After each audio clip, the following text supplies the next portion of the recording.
Do you like basketball? Basketball, no. I like, but I'm not good at. Yes, I'm not. Me too.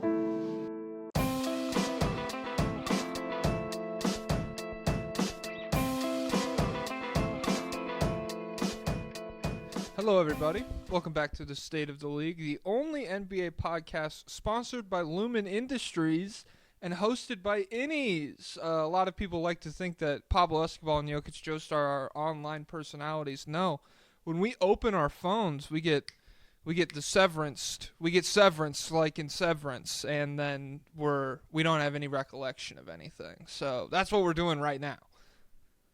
Haven't seen the show. You're a piece of shit, dude. No, no, it's really good. It's really good. Like, I don't know, what kind of TV shows do you like? You liked The Wire a lot and shit, right? Oh, what a great show. It's very different, obviously. It's actually not. It's white people in an office building. It's not Baltimore. But it's like I would say it reaches similar levels of like drama and suspense and everything. It's pretty. It gets pretty crazy towards the end of season 1, and then season 2, just the first episode dropped last night. Lately, I've been locked into a lot of dream drama. You've been keeping up? Dream the guy? The Minecrafter. No, haven't been locked into dream drama. What's up? I never watched the Dream SMP, but did tune in for the face reveal, and I'm tuning in now for the drama. So, lot of the legendary figures of 2020 of the Dream SMP, they're split. Everyone hates Dream now, and it's crazy. And Gumball called honestly, Dream the F slur and got away with it. That's how much people don't like Dream. Yeah, and then so you know nothing about what's happened, right? No, I don't know anything. I know he's like a bad guy. Well, so he was accused of grooming, but I guess he has disproven that. Okay. But he is ugly, and so, I mean, it sticks harder, you know? Well, listen. Okay. Keep it professional. Hey, we're ugly. If he's ugly, we're ugly, is the thing. I'm thinking we're not the podcast to go after the looks. You know, regular white guy with scruffy beard, fucking hideous. Oh, my God. The old man in the 3 when JJ was there. They could go after it. Yeah, okay. So, all right. Continue. So he tweeted out basically hit one of his old guys he used to play with is named Tommy Innit. And this is a huge problem with all the Minecraft drama. You sound so stupid talking about it because everyone has the stupidest names possible. Half of them are British. And so when they make their call-out videos, they're like, my friends have bloody good hearts and stuff like that. And it's like, no, Tubbo said that about Sapnap, and Bloopy. If you go into Bloopy's Discord logs on the Pork Pie wasn't even in the call. Pork wasn't even in the call. And they're also like hyper woke, and so they get mad at people. They'd be like. That's such a funny turn. They'd be like, Blubber Tubber said the phrase Mexican standoff. Are you kidding? And so that's a made up one, but like oh, that's so funny. Oh my God. Some of the stuff they've gotten upset at is crazy. Yeah. But essentially, one of the biggest guys' name is Tommy Innit, and he's now like a funny British YouTube kid, and Dream tweeted out a picture. Do you know the picture where it's like you can go 2 roads and it's like the fantasy world and one is like a big scary castle? storm versus rainbow skies. Yeah.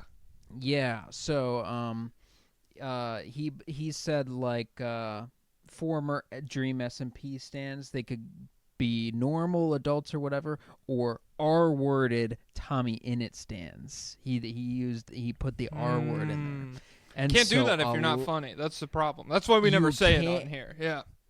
You cannot do it if your audience is Minecrafters.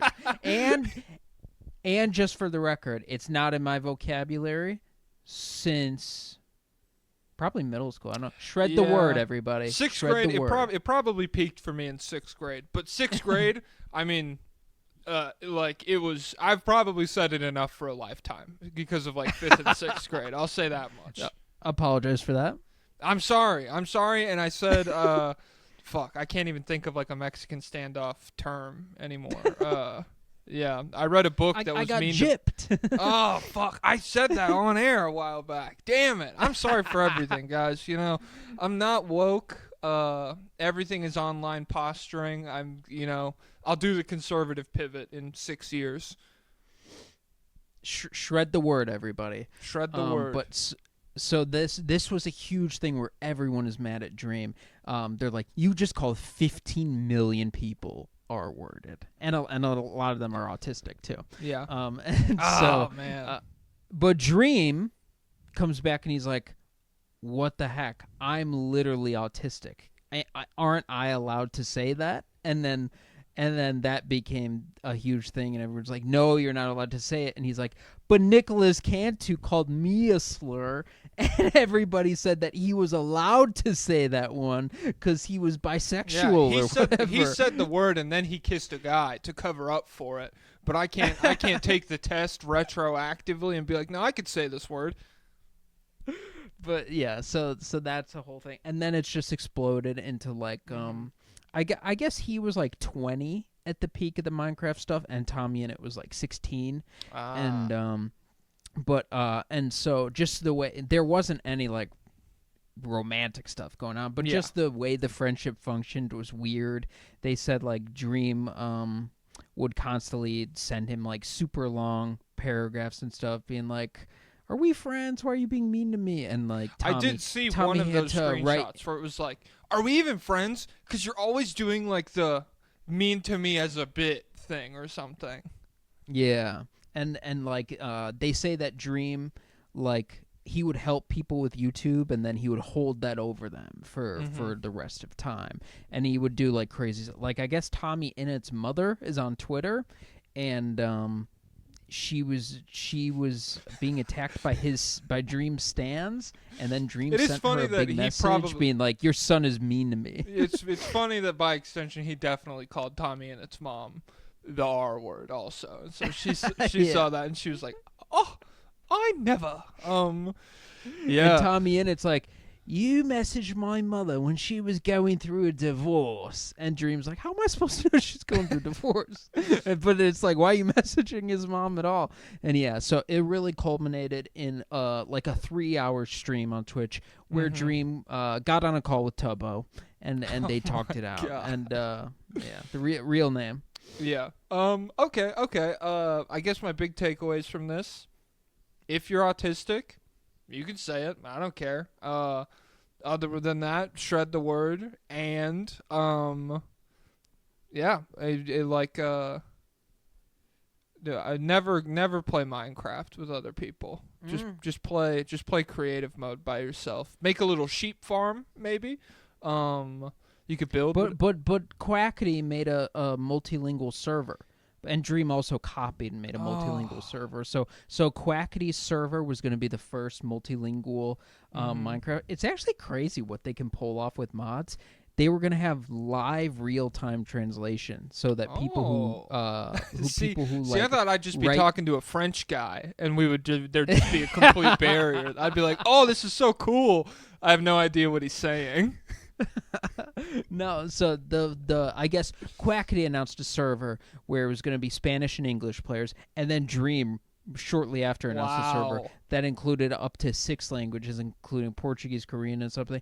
And then when Quackity's server actually came out, those languages were also included, and so then there was a war between the Quackity fan base and the Dream fan base over who stole whose idea. Yeah. It's crazy stuff. I saw Dream was gonna do like Korean and all that, and then I joined the server, and it was clearly just Dream doing like an Asian accent. It was crazy, dude. I was like, yo, Sloopity, I know it's you over there. And yeah, you guys wouldn't believe the shit they were saying off camera. Okay. What's so nuts is that he's really fallen off since he did the face reveal. Like, it just ruined the whole vibe, the whole mystique. Which is insane because doesn't everyone famous want to do the reverse? Yeah, I mean, if you have that kind of motion, like 30 million views every time you post that's like a Carly YouTube motion. video. I mean, seriously, he really did. And I mean, maybe some of it, like they also, their peak of fame was pandemic. Yeah. So their live streaming numbers are like, they can't, like, told me in it was getting 300,000 views and stuff. it'll like that. never, like that many people won't be online at the same time. Yeah. Yeah, so the live stream numbers were like, that was never going to continue, but still the YouTube, like, he still does well, but, like, he was doing insane. And I watched one breakdown video where, like, he could tweet literally anything, like just some nonsense sentence, and get 180K likes and stuff. And so his motion was insane. Nobody knew who he was. They all could just fan us. Oh, another thing, they got mad at him for queer baiting because I guess like he would pretend to be in love with one of his friends. And then some people were saying real people can't queer bait, and I don't know. It's Hey, it's I none don't of my understand business. that. I'm not autistic and I only like girls, so I can't comment. But also, Dream said he is queer in some capacity. So, but George not found is straight. So attack George not found for it. Okay. But yeah, it's crazy how, like, why would you ever face reveal? My theory is like I feel like I may have talked about this before on the podcast, but do you remember there was a picture that was released of him before he did his formal face reveal, and it trended, and people were like, "Dream is fat," because it was like some fat kid. Oh yeah, and he then, lost a lot of weight. Is that what it is? Yeah, because it was definitely him, and so, but he was obviously much thinner when he did the face reveal. So I think he lost the weight, and he was really feeling himself. And so he's like, yeah, I'm going to do the face reveal. That's tough because he also, like, checks the boxes of, at that point, like, skinny white guy with fluffy hair, which, like, especially I feel like in those, like, the Minecraft SMP corners of the internet, you constantly hear girls or whatever would be like, I just want like a golden retriever boy with fluffy hair and all that. So, like, in his echo chamber brain, like, he's not actually talking this through with anyone. He's like, yo, I'm literally, like, I'm not a 10, but I'm handsome enough. And then he takes the mask off, and 100,000 people simultaneously tweet out, Jesus Christ, he's ugly. Oh, that's so sad, dude. And he's not even ugly. He's just he's like us. He's specific looking. Yeah. And so there's an audience out there for everybody. But your audience of 30 million people that you give them making, 5 years to imagine whatever they want. I mean, there's a lot of fan art out there. And does he have like a good voice? Like does he have a good? He does have a good. He has a good voice, and that's part of what built up the mystique. Yeah. They're like, no way this guy doesn't look like what I think. So that's tough. All right. Coming on next week, Gumball Watterson. We're gonna have him on. Oh, and we will be queer baiting with him. I think that's the plan now. Is we have like a whole. We're taking fan fictions offline, and we're gonna play different parts and everything. Up until then, though, I wonder if those people would get mad at queer baiting because of like the Shay Donovan Mitchell meat battle. Do you know about that? Yeah, the Donovan Mitchell's like micro penis. He's getting majorly outmeated on the court. Yeah. All right, let's get into this then. 14 minutes. OKC Thunder. 4-0 in their last 4. They beat the Cavs, the 76ers, the Wizards, and the Knicks. I know I opened with the Severance Season 2 premiere happening last night. I was really worried about that because it was going to start at like halftime of the Thunder Cavs game, and I was like, oh, fuck. I don't want to be like I want to give this my full attention, but if the Cavs game is like, if this is like a great fourth quarter game, obviously I'm going to have to pay attention to that. And then it's halftime and the Thunder are up 26 points. And I'm like, oh, okay, cool. They just made my decision for me. I'm just going to watch this. And so I guess the lead got up to 42 over the Cavs last night. Really just a complete evisceration of one of the hottest teams in the NBA without Hartenstein or Chet in the lineup. Who was the white guy that was hitting the threes? Do you know? For OKC? Yeah, big like white guy off the bench. Olsen, maybe? Carlson? I know he's somebody's son, but I can't remember exactly. Let me see. Yiv me see. Caruso. B. Carlson. Who the fuck is this guy? Brandon Carlson. Brandon Carlson? Yeah. He comes off the bench, 17 minutes, 11 points, 3 of 6 from 3, 68% true shooting. Obviously, he's not like the best player they played. Shea was incredible and all that shit. It was just OKC really could not miss from 3. And they also found a lot of success. It's interesting because like the first game where Hartenstein was healthy, in contrast to this one, it almost seems like it was better for OKC to just be forced to commit to lineups that put a ton of pressure on the ball handlers of the Cavs and kind of fall back to that thing they won a lot of games with already in terms of, okay, you could out-rebound us, you could be the bigger team or whatever, and we're just going to like generate 1 million turnovers, get 1 million points off those, hit threes, and defend the shit out of everybody who we have the size to do that against. Okay, wait. We need to. I think it paused for like a good amount in the middle. Damn of it! Ugh. Did you start talking right when you heard me finish talking? Yeah. Okay. Well, that was pretty snappy. Okay, now I'm confused. Wait. Are we back? I don't know. Do a countdown.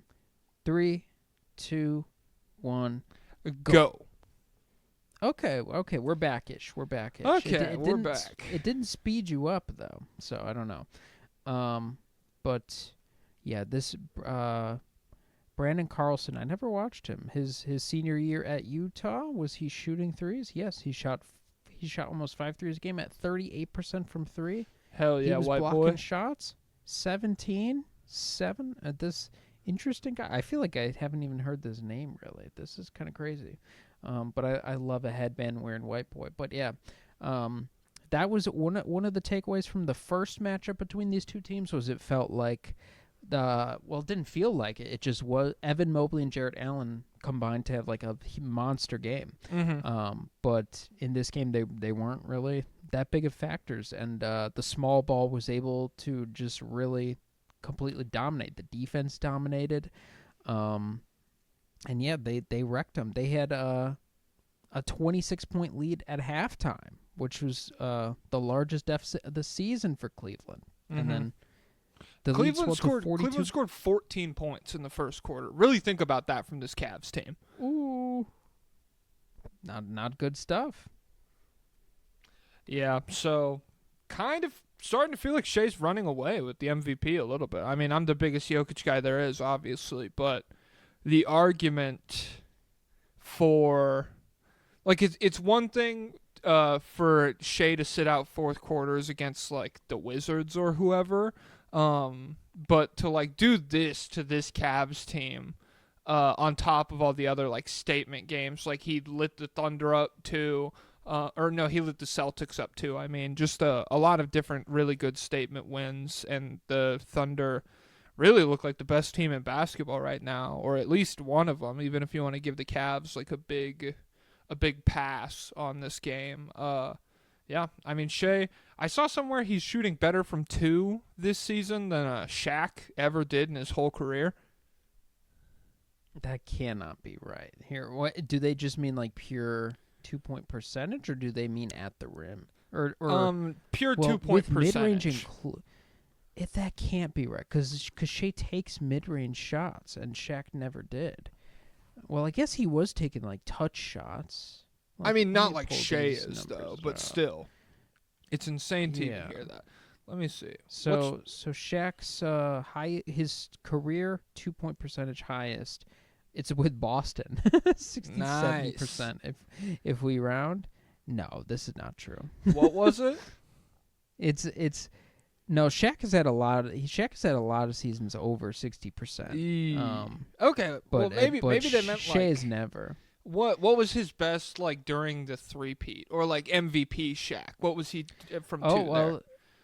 yeah, I guess it is. It is 1% higher than he ever did with the Lakers. I mean, All his higher years were with Orlando, Miami, Boston, and Phoenix. and a lot of that is like, like the paint in a 2001 basketball game is so fucking scary.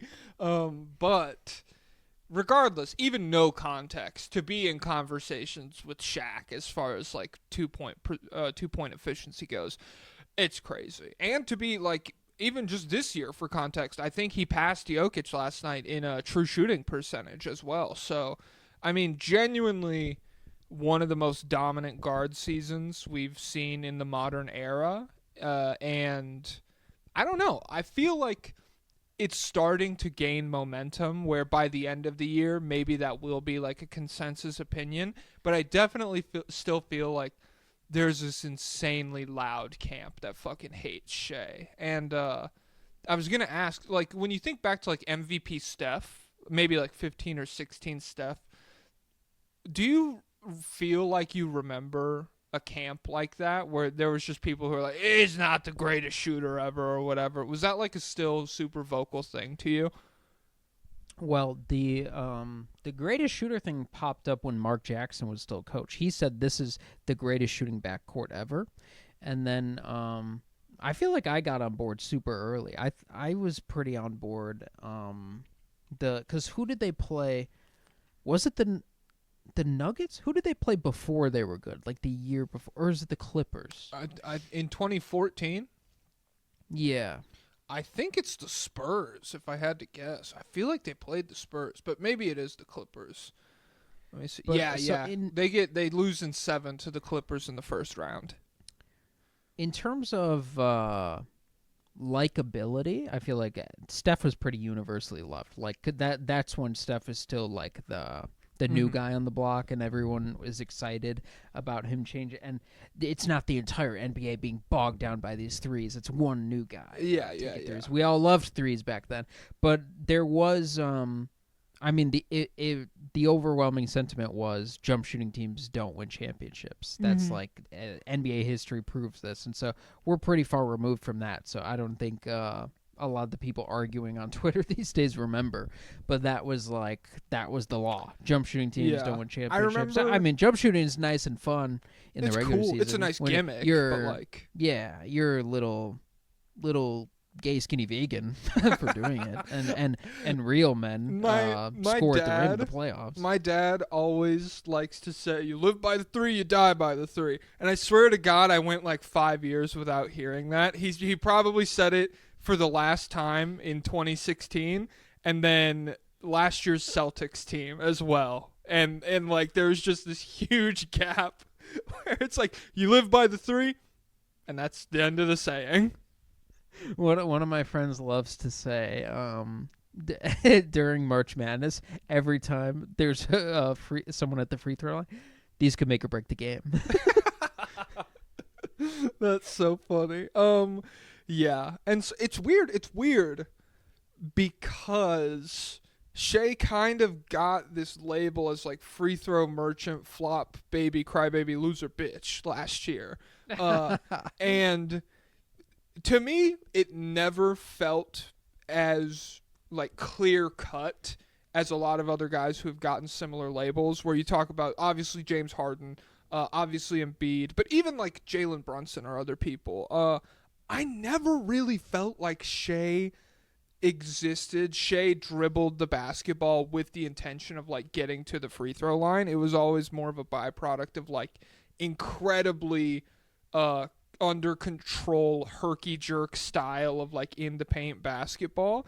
And especially this year, like he really hasn't, like averaging I think 8 free throws a game, something like that, which shout out to Turds, shout out to Carson. He had a good tweet where he was like, that's like 78th as far as like 30 point per game seasons go. Like it's no free throws at all for averaging this much scoring volume. And so yeah, it's just weird how Steph was really loved back in the day, and now Shea, I think people are starting to come around to it because anyone who likes like the mid range should like instantly be in love with his game. Like there should be no question about it. But it hasn't necessarily flipped the switch as quick as I would expect it to. Well, Steph has never been a high free throw guy, and so Mm-hmm. I feel like when you contrast Steph, he's playing at the same time as peak James Harden, and when you this is again, I'm just assuming everybody on NBA Twitter is like 17 or whatever, and they only recently started watching basketball.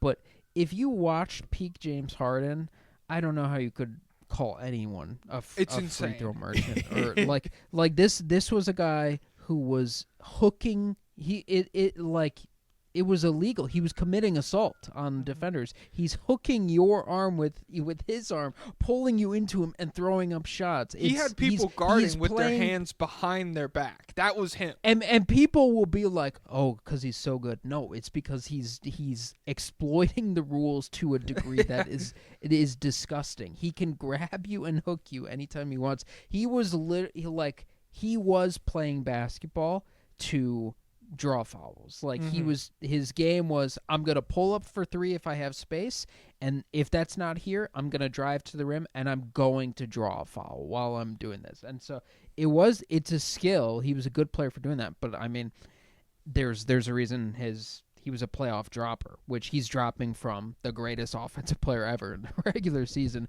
to just a really good one or a pretty good one in the playoffs. So yeah. I'm not saying Mr.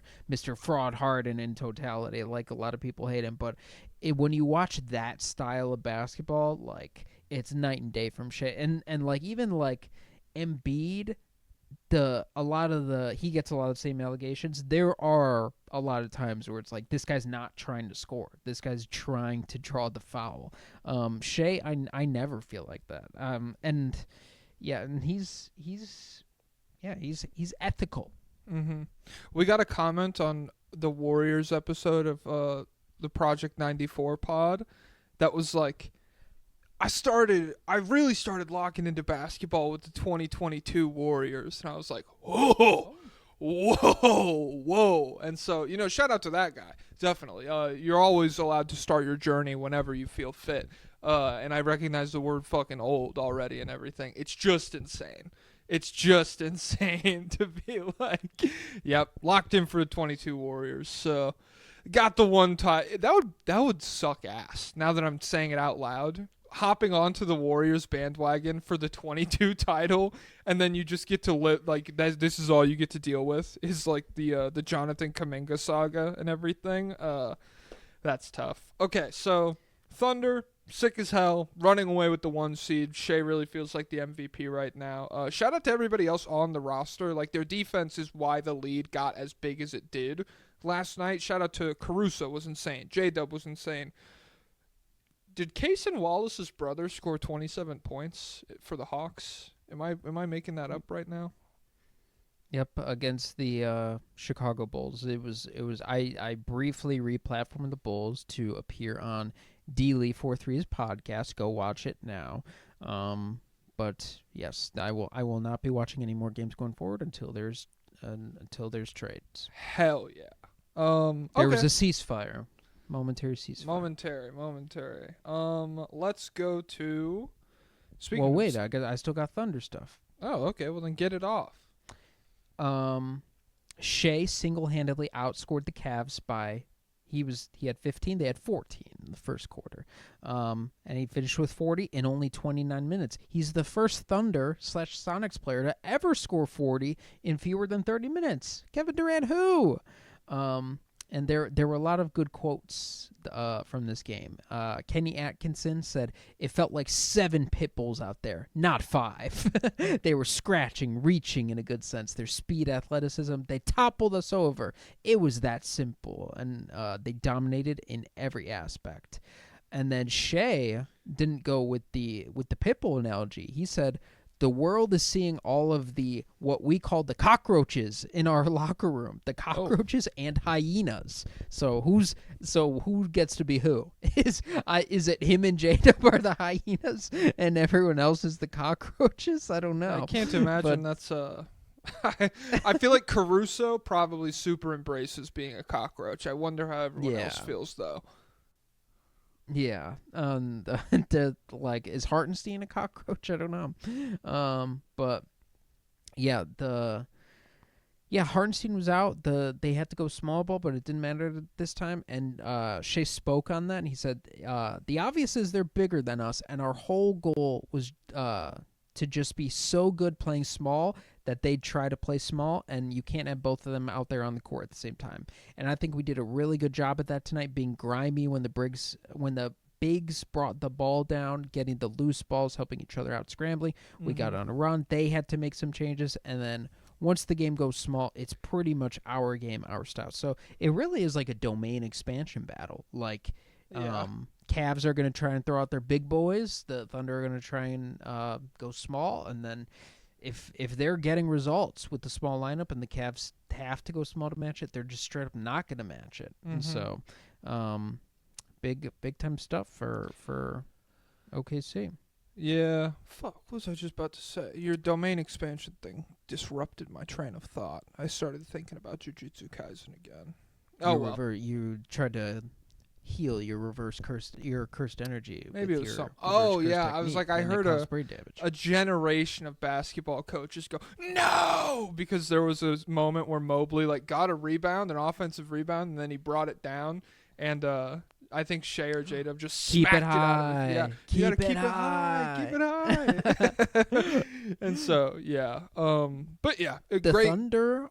What do you got? Thunder are on pace for a 70-win season with both the greatest scoring margin in NBA history and the greatest defensive rating relative to league average in NBA history.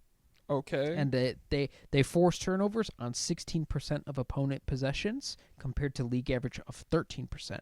Relative to league average, highest forced turnover rate since 1920. I don't know who that was. Yeah. So this is a historically dominant team. Yeah. I wonder what'll happen. I wonder if they will win the title. I'm excited. It's tough because I do feel like we kind of have a good sketch of the playoffs right now, where maybe Luka comes back and the Mavs are serious heavy hitters or whatever. What's up, Luka? Sketch joke. Nice. Timely. Fuck. God damn it. Yeah, but so we have just a second half of the season where I'm like, oh, are the Rockets really scary as the 2 seed? No, not really. Well, let's see how that small ball holds up to Şengün. Hey, maybe. We'll see. Let's get into the Rockets then. Let's get into the Rockets. Let me timestamp this bitch. 32-40. The Houston Rockets 2-1 in their last 3 games with 1 game postponed. They lost to the Kings, they beat the Nuggets, and they beat the Grizzlies. Win over the Grizzlies, epic. Lost to the Kings, kind of sad, a little frustrating. Silver lining here, I felt like, is that if you're Houston, you're probably like, yo, okay, we were in an actual shootout for once. The game didn't end 108-115 or something. And so to be really close down the stretch, even though you're not consistently generating stops, that's cool. That's good. And you also don't have Fred VanVleet, so it's not even canon or whatever. It's all filler. However, 132 points, tough. And they really couldn't generate stops on DeRozan or the entire Kings team in the fourth quarter. What did you think? What do you think about the Rockets right now? The Rockets are interesting. Oh crap! I zoomed out of my notes too far. You idiot! Crap! Where are we? You blockhead! Oh, so the first thing I've written down is ESPN is doing. They put out an article about trade these trades could turn teams into contenders or whatever. And they did one for the Rockets, a potential Kevin Durant trade. And so tell me how you'd feel about this. Houston gets Kevin Durant, Bol, Monty Morris, Damian Lillard. So essentially just Kevin Durant filler. Phoenix gets Dylan Brooks, Cam Whitmore, Jayshawn Tate, Jeff Green, Jock Landale. 2 first-round picks, which are Phoenix's first-round picks. They would get their 2025 and 2027 back. I would do that in a heartbeat. I really don't give a shit. Jayshawn Tate, losing him, it's tough. But I don't give a fuck about Brooks, to be honest. Like, it's cool. It's cool when he's playing well, and I don't think he's as bad of a player in the aggregate as a lot of people act, but has the capacity to be a straight-up destructive player at times, and he has been lately as well. Over the past 6 games, he's been like 8 points on like 30, 50 shooting splits or some shit. It's been just abysmal. And so yeah, I saw someone describe the Rockets moving for Phoenix's picks as a like a hostile takeover, kind of, where it was like they just put everything in position to be like, we can wait this out, you know? We don't give a shit if you just want to let us keep your picks, that's fine. Who cares? We'll get really good draft picks because of it. But if you want them back, we'll take your top 6 player in the world or whatever. Or really even Booker, I think, would be really good for them as well. I would assume the packages look kind of the same. It's just that Booker's like younger, if you would rather go that route. However, well, I think it would cost a lot more probably to get Booker. And I did see a report that they're interested, but I don't think the Suns would be. I think he'd be like, they would try and resist that for as long as possible. Yeah. It's just tough because with the Suns, I wrote it down for my Suns segment, but them moving for Nick Richards makes me like dumping 3 second-round picks into getting an actual big man on the roster again doesn't make me feel like they're ready to like nuke the team yet. Yeah. But I mean, the reports that they're like, hey, we want Jimmy. We'll pay Jimmy if we could get him here. I mean, I think that tells us all we need to know. Yeah. So as far as the Rockets go, I'm cool with them. When they signed Van Vliet and Brooks to these contracts, they were kind of establishing themselves on a timeline of like, okay, we have the next 3 years to like figure out what the era after that moment looks like. And I'm cool with them just kind of like riding out that moment in time. I don't think they need to use that money to make a massive move. If it's there, it's fine. But at the same time, I do think you are in a really solid spot. This was just the 2nd loss of the season with Amen in the starting lineup. He's been incredible. He's been arguably their best player this year. I've seen that's been the word on the street. 20 points, 10 rebounds, 5 assists, 3 stocks, 8 of 12 shooting for Thompson in this game.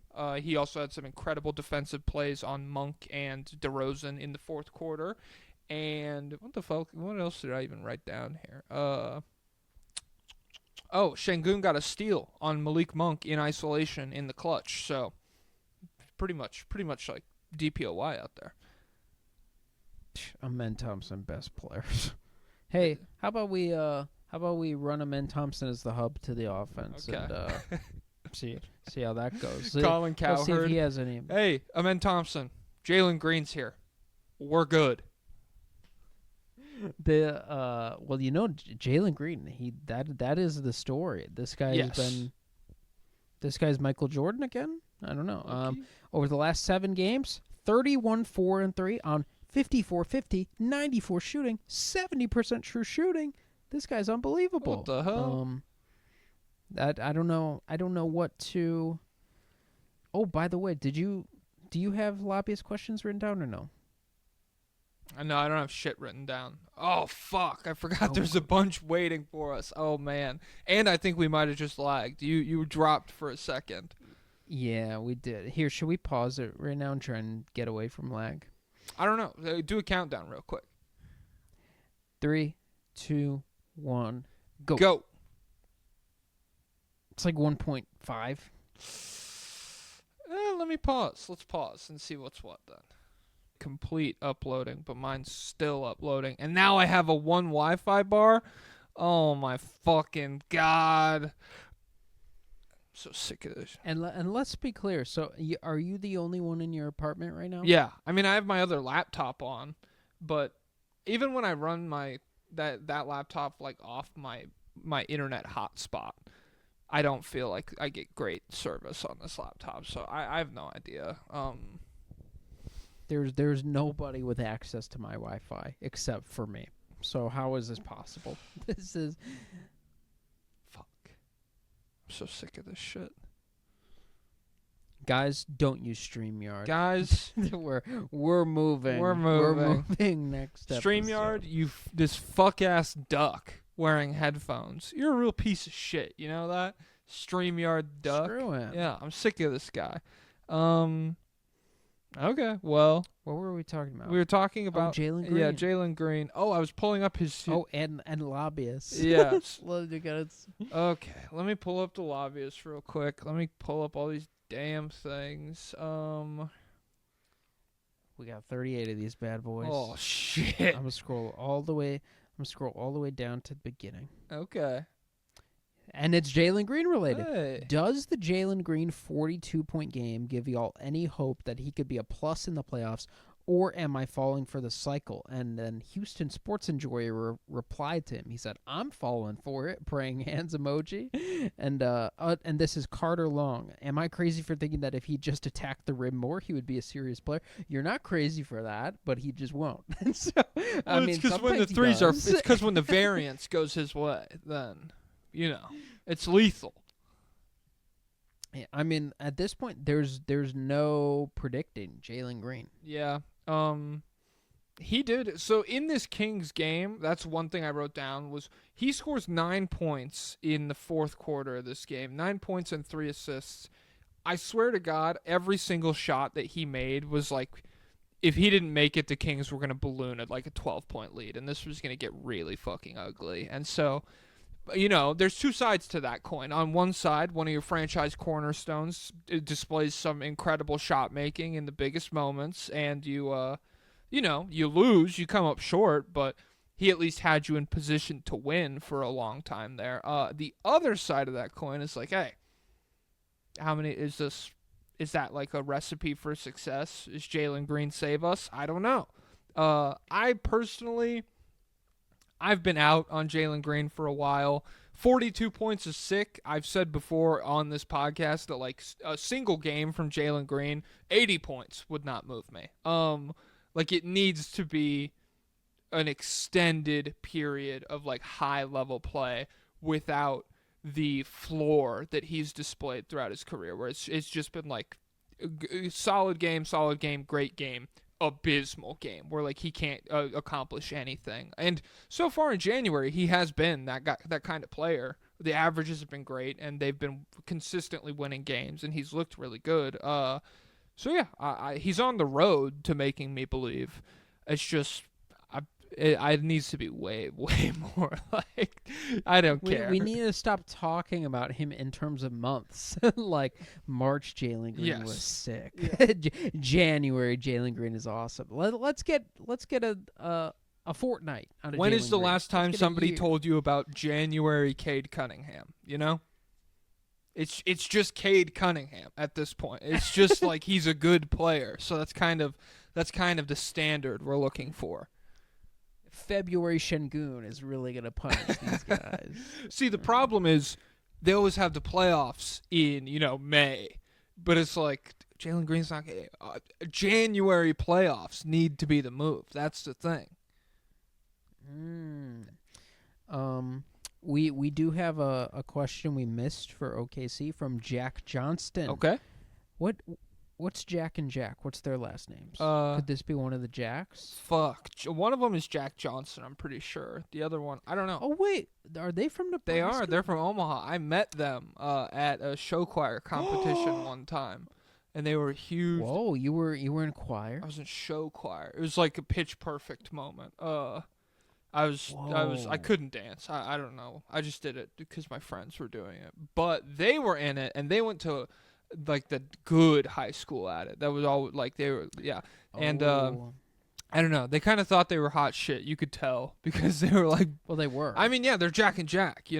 Like yeah. Here we are, nearly a decade later, over a decade later, really, just still talking about it. Vine is dead. Jack and Jack are not. Yeah, I love that. Jack and Jack. What do they make? Do they make music now? Well, the little one is a rapper. The other one dated Madison Beer, but I think he abused her or something. People are mad at him about that. But he can dunk. I remember seeing a video of him dunking. I was like, that's crazy. But also, now that I'm thinking about it, it may have not have been 10. I don't know. But anyway, Jack Johnston, Jack and Jack and Jack. Hello, this is my first lobbyist request. Wow. Nice to have do you. you think OKC should ride it out with this roster and Chet when he comes back? Or do you think they should pursue someone? I definitely feel like they could use a Cam Johnson-like player. 6'8 plus wing defender that shoots. Just literally on pace for 70 wins. Do we need to shake this up? Do we have enough here? I get not like, being satisfied is how teams often begin their downfall, just being comfortable. I do think, well, it is a gap. The big wings for them is a gap, right? I mean, I guess, but like, well, is gap the right word? It's something they don't have. It's not super noticeable. Yeah. I mean, I guess like if you got into a matchup with Boston, it would be a little glaring, and so maybe you just want to have the insulation there, and you can afford Cam Johnson for sure. Like if they went out and got him, I'm fine with it. But as far as like, do they need to shake up this roster? No. I would like to see just an extended run of everybody healthy before you kind of start to make like heavy decisions about.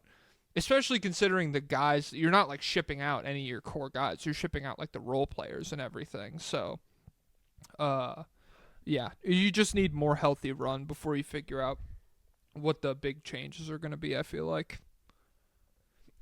Yeah, that's really the biggest hang up for me. Is the guys you would have to swap out. Because, like, if I have to give up Aaron Wiggins, I don't want to do it. I don't want to do it. I don't want to give up Case and Wallace for Cam Johnson. Don't ask. Oh, defo not. Yeah, so that's really the only hang up, but yeah, so I'm okay staying pat, but if they, and I'm also like I don't know, Cam like in my mind there's no team that's a Cam Johnson away from winning a championship or like winning a given series, and so I'm not super into, but I mean they don't. Nothing matters for them because they have so many picks, so many guys. Yeah. But ultimately, I think they're fine. Okay. Any more OKC questions?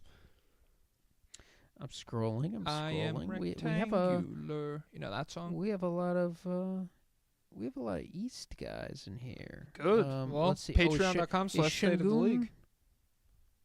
Is Shingun Lover asking a Rockets question? Or no? I think I don't know. Oh, hold on. I'll get back to you, Shingun. Okay. About that. Rockets fan. A lot of the Rockets fans want to talk about Jalen Green. Please talk about Jalen Green and not bring up anything negative about him at all. Too late. Thank you. said Sacramento.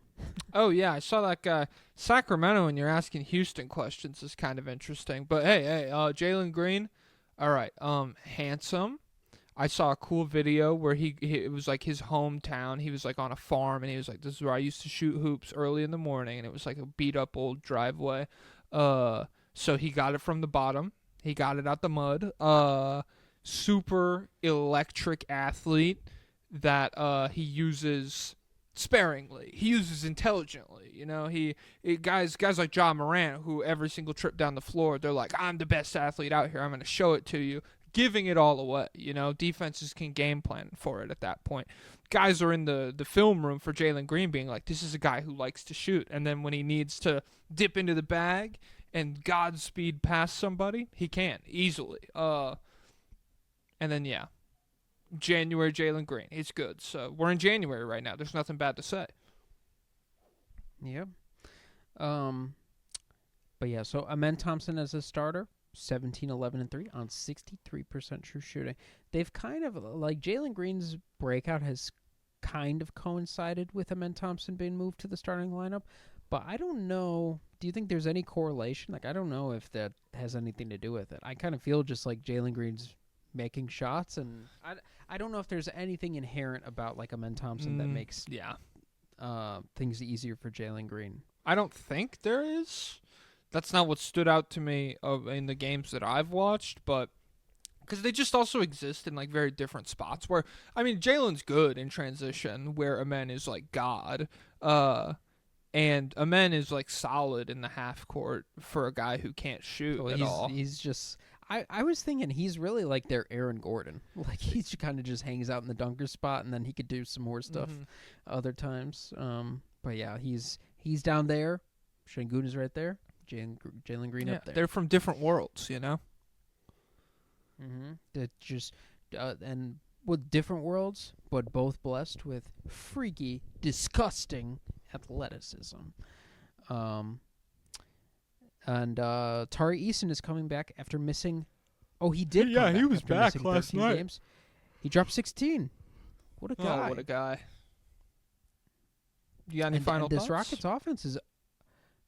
offense is up to number 9 on the year.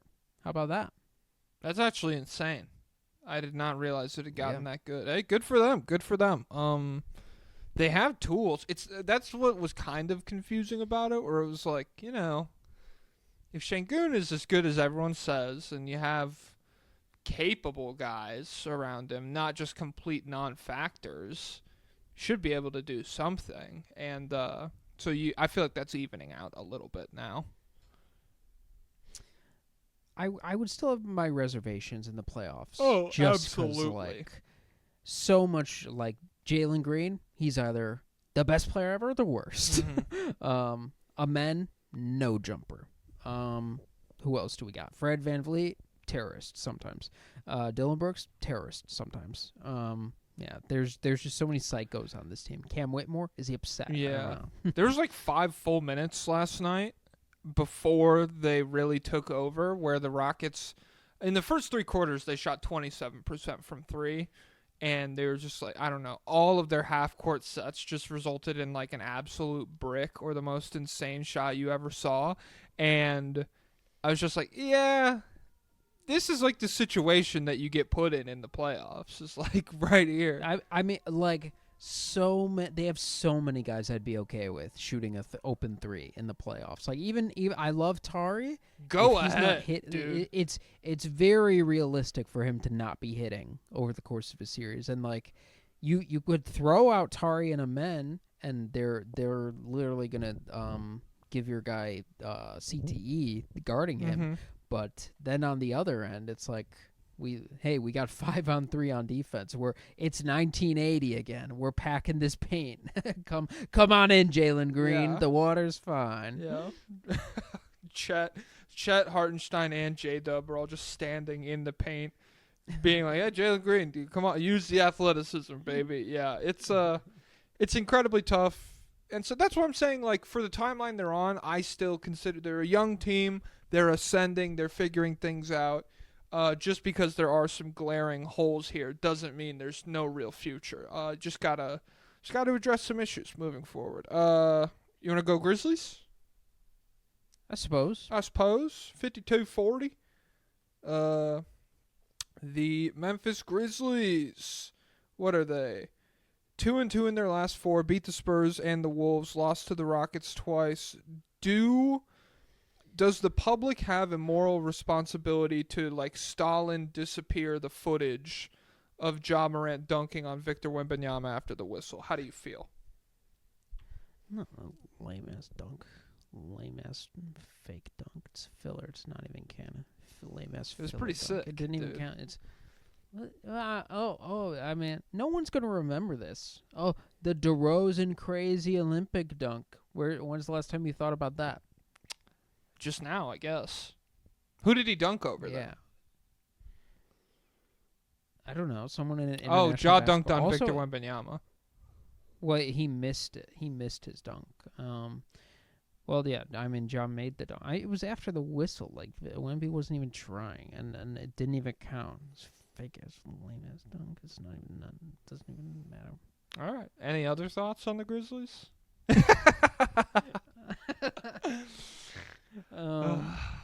Yeah, that doesn't prove a thing. Let's put them in the Wemby ring. already higher than Ja all time. Stop talking. Hey, let's check the MVP ladder.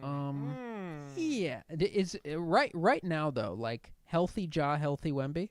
Oh, it's not a discussion. What do you mean? Like, I feel like Who's better? Victor Wembanyama, like, very, Yeah. very soundly to me. All right, don't go too disrespectful. I love Ja. He's I gonna love go, Ja. I'm but- just but- saying. I'm, like, Wemby Glaze 110%, even with like a dog shit 3-point shooting series, I would still be like, this guy's crazy. Oh my god. Let's just say Ja's gonna need that gun back. Yeah. I mean, as long as he doesn't have to play Edey. Edey was a pretty good matchup. Well, Fake ass fucking bullshit, stupid fake idiot. Lame ass. It's not canon. G.G. Jackson scored 28 in the G League. He's ramping up. He's coming back. You know what's crazy? I saw someone say this. I did not fact check this. G.G. Jackson has never played with Ja Morant.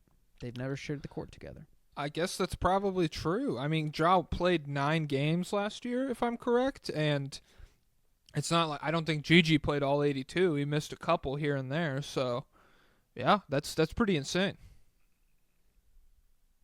Yeah. So they could be the ultimate tandem. Jimmy Butler who? And then did you see Yuki Kawamura, what he posted about the fake ass lame-ass dog? No, what did he say? He posted a like picture video of it, and he said, "This is Demetrius Jamel Morant." And then Ja replied, or Ja like posted his story. He's like, "He just learned my full name, and he won't stop saying it." Nice, hell yeah. I really don't have that much written down on the Grizzlies. Yeah, Ja made it was that a crazy good game winner, Minnesota. Oh, yo, I forgot. The Spurs dunk literally fucking brainwashed me. The Minnesota game was pretty good. Ja did hit borderline bullshit. If it wasn't Ja Morant, who we've seen do a million insane things, I would be like, lucky. It was a lucky shot. But insane, weird, like Steve Nash dribble around the left baseline into like a fucking floater that Anthony Edwards nearly blocked. Yeah, that was a good win for Memphis. And it feels like they're having a good season, heading in the right direction. It's just tough because, like, what does a series where they beat OKC look like is my question. They could beat Houston, definitely. I feel like that would be a fun matchup that would go 6 or 7. But with OKC, it's just a bit more difficult. So Jaren Jackson Jr. is 26th in the league in scoring, but he's the only guy in the top 40 that plays under 30 minutes a game. And so they've been kind of democratic overall this year. And so I suppose the formula, so for them beating Houston, you said, right? Yes. Or no, OKC? Yeah, OKC. It would involve Jaren Jackson punking Chet Holmgren, maybe, or punking whoever the bigs are. It would involve Ja Morant not being able to do his Ja Morant stuff, not be able to do rim penetration. That's, I don't know. They're pretty well suited to stop that kind of thing. Well, it's not like they have any good guards to defend, like a point guard with. Yeah, and it would everyone on the Grizzlies has to shoot very well. I don't know I didn't check what they grade out on the year. Well, actually, so their thing is that movement heavy offense, and it involves a lot of self-creation, and that's a problem against these guys. That's a problem against good isolation defenders. You don't want to be on an island against Kaysen. You don't want to be on I'll tell you what, I'm handling the ball against this OKC team. I'm gonna want some good. I'm gonna want some screens. I know a guy who could set screens. Who? Zach Edey. He's big. Oh, but is he allowed to? It is kind of funny. They hit the one thing everyone was sure he could do going into the league is he could set screens with the best of them. This big guy, and they're like, we're not doing that. That's not really our vibe this year. We don't really. We're gonna dominate. We dominate without screens. That's our thing. Which it is. It's a very interesting pivot for a team that loved Steven Adams. Yes. And that really benefited from Steven Adams. Which we didn't even talk about. He's been, when he's been healthy in Houston, like last night, he was really good. Was he really? I haven't been tapped into him. I don't know what his plus minus or anything looks like, but I feel like every time they've made like a small surge in the third quarter, he's been out there. He defends pretty well still, just like a very big body, like good matchup for a guy like Sabonis or whatever. Yeah, that'll be huge come playoff time. All right, I have to pee. Do you want to yap or do you want to pause? All right, I'll try and well wait. That's all I got on the Grizzlies. Who should Nuggets. we call? Who's next? 3-1 over their last 4. Beat the Nets and the Mavs twice. Lost to the Rockets. Say whatever you want. Oh crap. Well, I mean, what do you have stuff on? Well, who would I be able to yap solo on? Let's. I just see, said let's whatever. see. I'll be Who right do back. I- Talk about whoever I could do you the want. Clippers. I could Talk do the about whoever you Clippers. want. I don't do the care. Glaze Kawhi. I could do the Clippers. I don't care. Okay, so the Clippers are the number 3 defense in the NBA, but the number 22 offense. Yuck. Yeah. So Kawhi had his first big game of the year against Brooklyn. He scored 23 on 8 of 11 shooting, and really it was just an overall historic thumping. They beat down Brooklyn 126 to 167. So. I mean, Brooklyn's not a good team, but you're not a good offense, so you do kind of want to see this happening. And I was looking at the roster, and I was trying to figure out. So we've got a really high level defensive team right here, right? And we've got Kawhi Leonard coming back. Definitely won't hurt the defense, and could potentially even increase their viability. But Kawhi's a great offensive player. Is this one addition enough to transform their offense from 22 to get into the top 10 to hopefully be like a viable playoff offense? Because Harden has done an incredible job. I've been seeing a lot of Harden glaze online, a lot of Harden glaze on the timeline, and I think it's fair and valid. Because he's a guy who got a ton of criticism. He said, "I am the system." They said, "What's your problem? You're conceited. I hate you." But he was right the whole time. Just one of the greatest regular season offensive engines of all time. And so I was trying to think of the roster as a whole and how do these guys fare in the playoffs. So Harden, we know, is a playoff dropper. I forget. Wait, did he do okay last year? I have this whole thing written out, and I forgot to check how he performed last year. But historically, this is a guy who's a playoff dropper. But maybe it's different this year because his game is less rim reliant, less Is this like James high Harden? volume Who are we driving to the talking rim. about here? Yeah. So I'm going over. The Clippers are an incredible defensive team, but how viable can they be offensively in the playoffs? And so, number one piece, Harden. Mm-hmm. Do you anticipate a playoff dropping from Harden? I don't know. It's interesting because a lot of his scoring averages kind of look like what they were at in the playoffs over the past few years as far as efficiency goes. Like, he's not incredibly efficient from the field or from three this. And maybe in terms of 3-point percentage. Do you know what he's at? Oh, wait. In what? 3-point percentage. So this year in 3-point percentage, 35% on 8 attempts per game. Okay. Yeah, I don't know. I mean, is he going to get worse? Is he going to go below 39% from the field in the playoffs? Especially if, like, Kawhi is there? Maybe not. I don't know. So yeah, I don't know, because, like, historically he's fallen off because the free throws that are there in the regular season aren't there in the playoffs, and harder to finish at the rim without that element to it. And it's just he was a much more athletic, like, dominant rim finisher, finishing player in his prime. That's kind of been taken out of his game entirely almost. And so I was thinking, like, maybe he is just what he is right now, just in the playoffs, because it's a more like finesse type version of him, but I don't know. Last year he did have 57% true shooting in the playoffs, and he was 21, 5 and 8 on. Yeah, and he shot 38%. So last year he did pretty decently well in the playoffs. So But yeah, so he's one element of it. Kawhi's health is another. Is good enough? Let's assume healthy Kawhi. Is that Okay. good enough do to it. bring you from the? Is that good enough to bring you from 22 in offense to a top 10 offense? Probably not.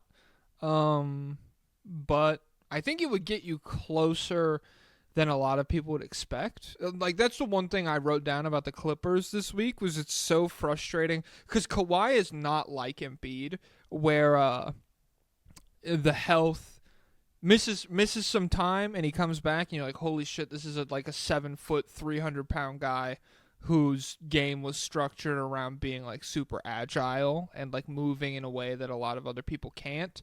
Kawhi comes back from missed time and it's like that's the same guy I saw 5 months ago. He's not like Spurs Kawhi or Toronto Kawhi in terms of like vertical athleticism or whatever, but there's so much of his bag that's just survived all of the really destructive lower body injuries that he's had. And so I feel like healthy Kawhi conceptually, like even though it's fake, it's not real.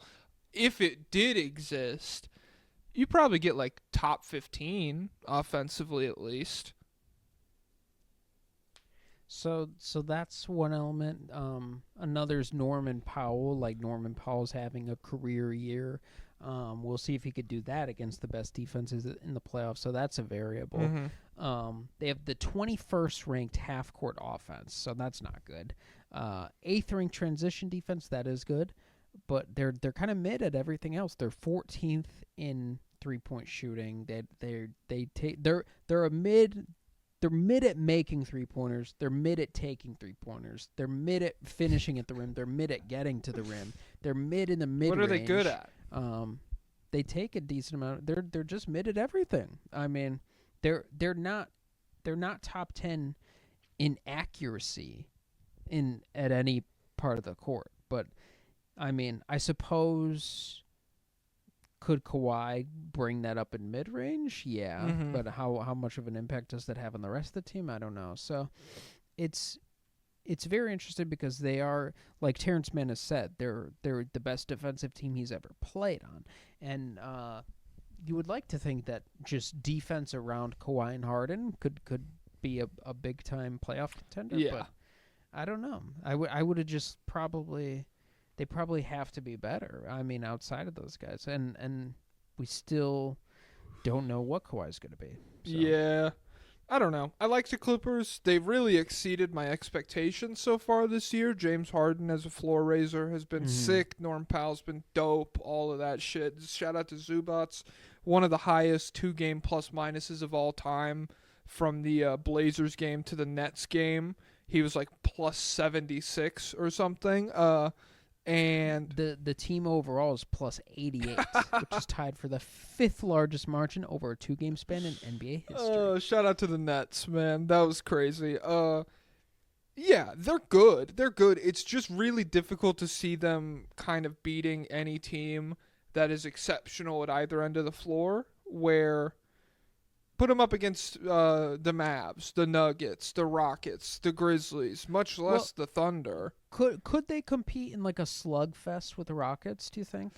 I mean, maybe if you just get like if Zubats gives Şengün like the series of his life, as far like he just makes Şengün's life hell, which he is a good matchup as far as like big bulky guy to go against Şengün's kind of bruising scoring style.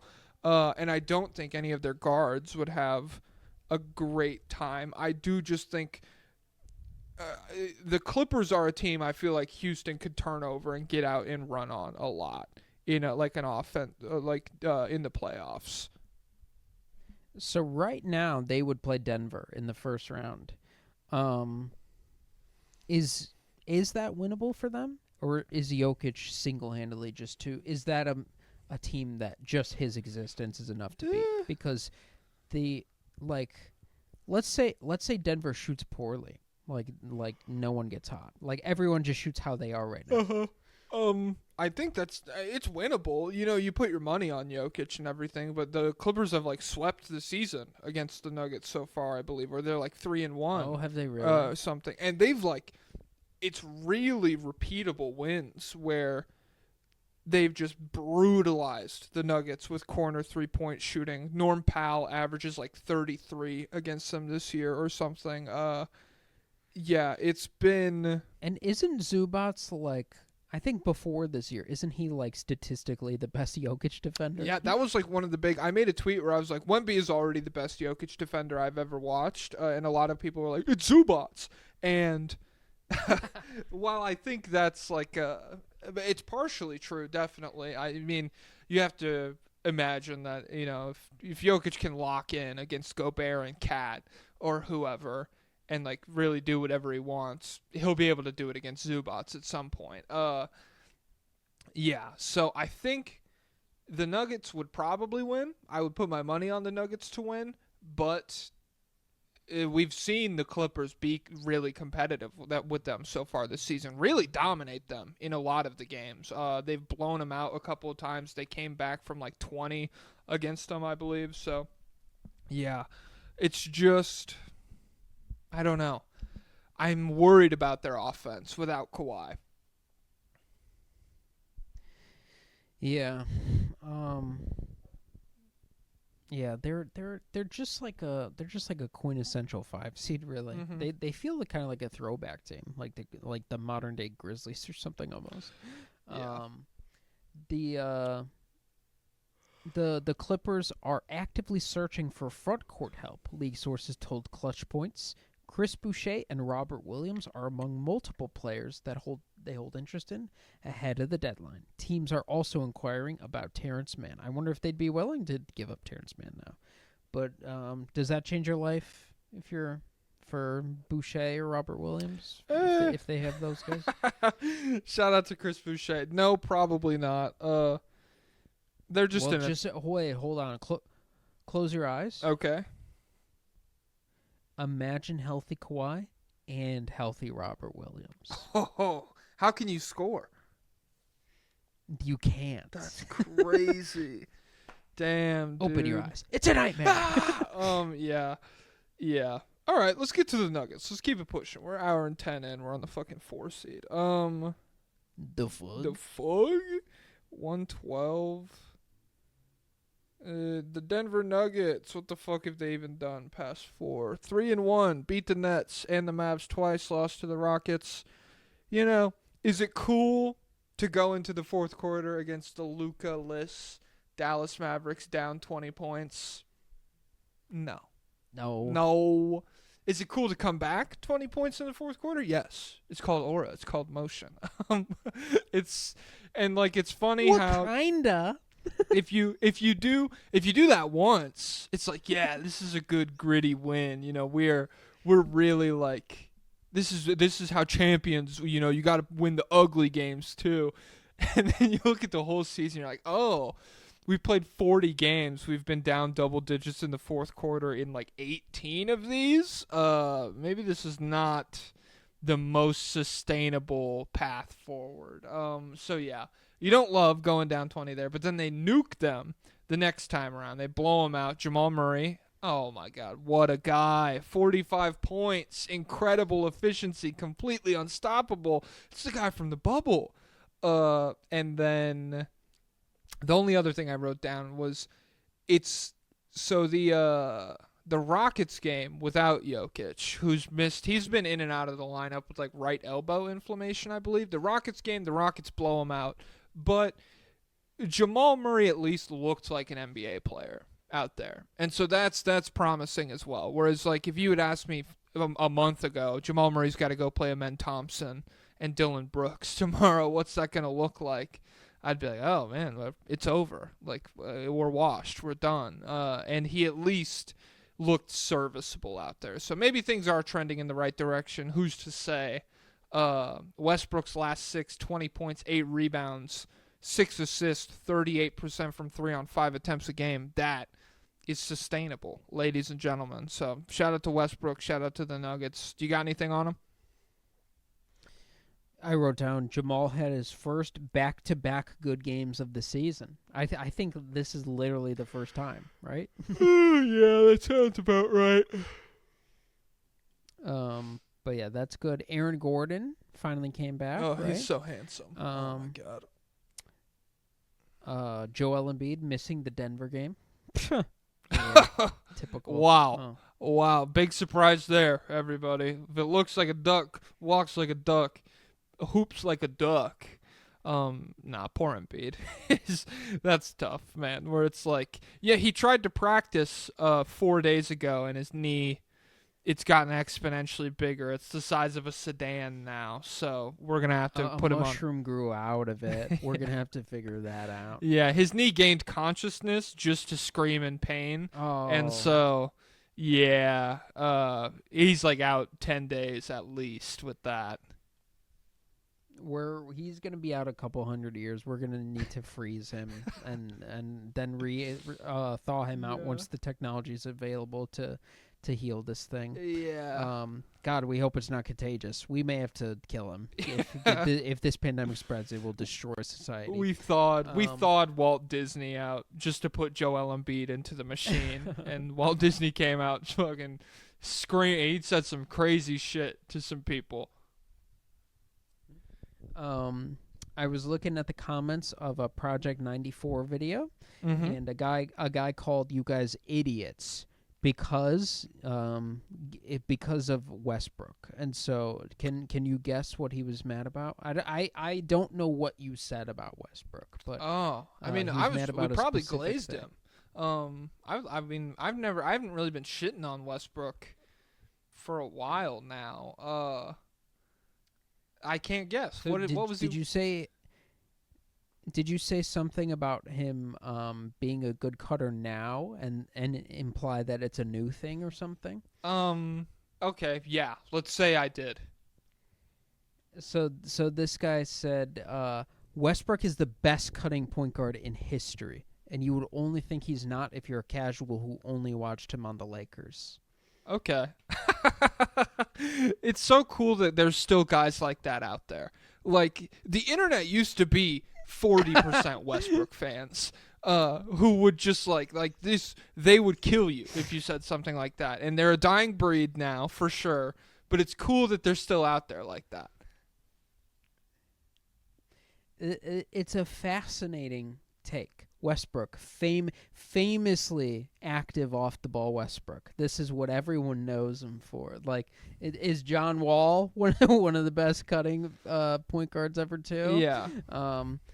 I even looked up his assisted rim percentage stats over there because I was like, there's no way. Is this guy referring to like 2010 Westbrook? Did he have a year out there? There's 33 games in 2011 where he and Jeff Green they had a really good overlap. There was 46. Yeah. there was 46 where it was like his highest of his OKC days, but it was still 1% lower than it is now. But outside that, like, very clear more off-ball stuff going on the past couple of years, this year and last year on the Clippers, and it's like I don't get, and like, how do you come to that conclusion, like, best cutting point guard in history? Like, who's even up there? I have no clue. Yeah. And also like the guy who's had the ball in his hands for 80% of his career. Well, it's also just insane to be, because like nobody argues that the second Harden showed up in Los Angeles, Westbrook kind of took a hit as far as effectiveness goes. And it's just like, okay, the greatest cutting point guard of all time probably figures that one out. I don't know what else to say. Which is not to say that, like, the Clippers used him super well in his minutes with Harden or any of this other shit. But, like, just a guy who off-ball movers have found success around the entirety of his career in James Harden. To have that guy come into the ecosystem of the team and be like, oh, fuck, my job's done. I have no role anymore. That's so insane to me. And so, hey, shout out to that guy. We don't watch games. We watch Dream SMP videos and everything. So, I get why he's upset. I know Isaac watches games, so maybe he just didn't get to the point in the video where Isaac comes back and he's like, "You fucking idiot, Westbrook's the GOAT." But yeah, shout out to that guy. Shout out to Project 94. I'm sure I don't have the login for it, so I get notifications on my phone when people comment on our shit, so I read it all. I haven't read the comments for Project 94 very much. They're pretty mixed. Some people will be like, "This guy's my favorite member of all the Deep 3 guys," and then people will reply to them and say, "No, he sucks. This guy's." Well, they've got ass." very different vibes over there, where it's like the other two. It's not that they're hostile to each other, but the other two are much. I do feel like more closer at least to like the true hooper pilled kind of guys, whereas Isaac is like straight up a fucking dork, similar to us and everything. And so yeah, like like I could see people being fans of the podcast while being like, oh my god, it's kind of like Adam Friedland with Come Down. Now that I'm like talking through it in my mind. So I found the specific comment. How is the best cutting point guard to ever exist and the best passing big doing well together a surprise? Okay, so that's what he's gonna be pissed because we're gonna do a whole video about that. Actually, this guy's gonna be livid. Oh no! You would literally need to have never watched basketball a day in your life and only know Westbrook from the perspective of a Lakers fan to think this. This guy's also commented back to back. Okay. The other comment is, the Cavs being this good shouldn't be a shock. They were great last year while having some of the worst injury luck for a playoff team. The true testament is, have they solved their issues in the playoffs when the game is different? Yeah, have they solved their issues in the playoffs of Mitchell Robinson beating the shit out of a 20-year-old Evan Mobley? Have they solved that problem? It's not that they looked way better when they were hurt or anything last year. Hey, you know what? Fuck this guy. Thanks for tuning in, pal. I don't know what else to say. Christopher Castellanos. He's got his full name. Hey, I feel like I don't know. I've seen a lot of Castellanos people in like could he be a State of the League watcher? Hey, is he a statey? I know he's probably not a lobbyist, but if he is, I'm sorry I said all that shit, man. You're right. You know? If you're a patron, if you're a State of the League fan, you're tweaking on this one. Yeah. You're tweaking. Give us a presentation on this if you are. All right, Clippers done. Nuggets. Do you have any final Nuggets thoughts? No. All right. Let's get to the Lakers. The only thing, and so it's hilarious actually that he goes only from the perspective of the Lakers fan. The only thing I have written down for the Lakers this week, 1-1 in their last 2 games with 2 more postponed. They beat the Heat. They lost to the Spurs. The only bullet point I have is this team just feels really mid to me. Just very middle of the road. The Lakers? Yeah. Let's scroll down to my Lakers. Oh, they feel very mid to you, huh? Mm-hmm. Well, if they had a good cutter on the perimeter, maybe that could be cool. Obviously, you haven't kept up with the news. What's the news? What do you got? So they've had a pretty big signing. Trey Jemison, ring a bell? The big? The big.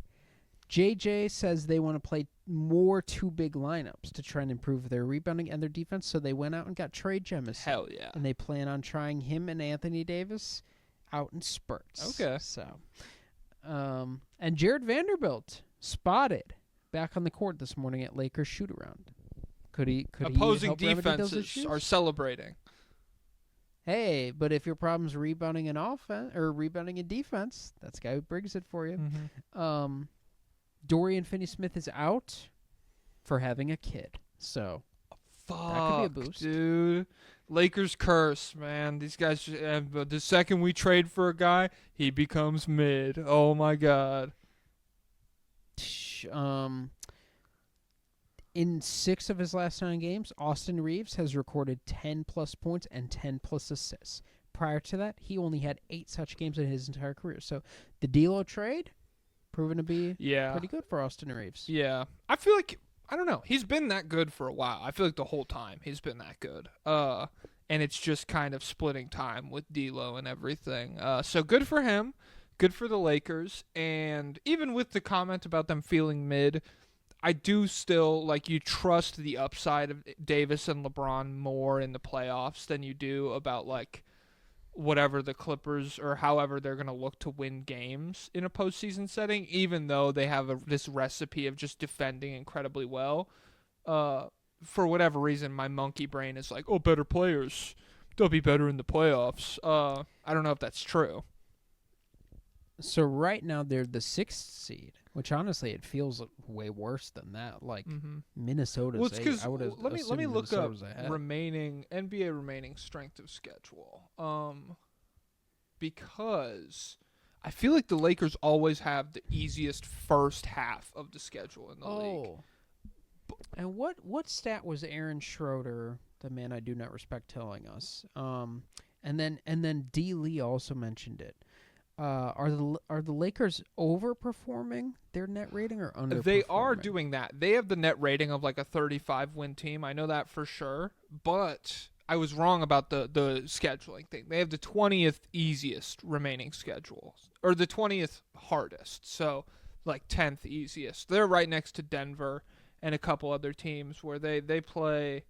They still have Washington twice, New Orleans twice, Hornets twice, Jazz twice, Blazers twice, Nets twice. So there's a fair amount of like scheduled wins you would hope for a competent team. But I do know their net rating is a little bit fucked up right now. Yeah, they're like on ESPN. There's differential. Is this just net rating? Is OKC a +13? I don't know, man. I'm not into that nerd shit. I know they're winning. That's what I'm all about. I'm about letters. About letters. Show me the wins and the losses, baby. W's and L's. But yeah, the Lakers right now are the 6th seed, and so they would match up against the Memphis Grizzlies. How would you have to pick it today? Grizzlies. In? Give them 6. Are you going sweep? No. I'll give them 6. I will give the Lakers just because like it feels like the Grizzlies at this point in the season haven't really narrowed down a playoff rotation, and sometimes relying on like a pool of 14 guys to figure it out every night doesn't pan out the way you would expect it to in the playoffs. So I'll give, LeBron and AD and everybody, I'll give locked in LeBron. We got to come up with a better name for him when he's trying. I'll give him a couple of games. What did he used to do? Zero Dark 30? Zero Dark.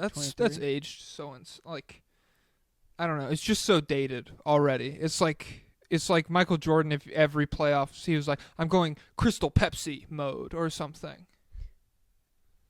Well, no, the assassination of Osama bin Laden is timeless.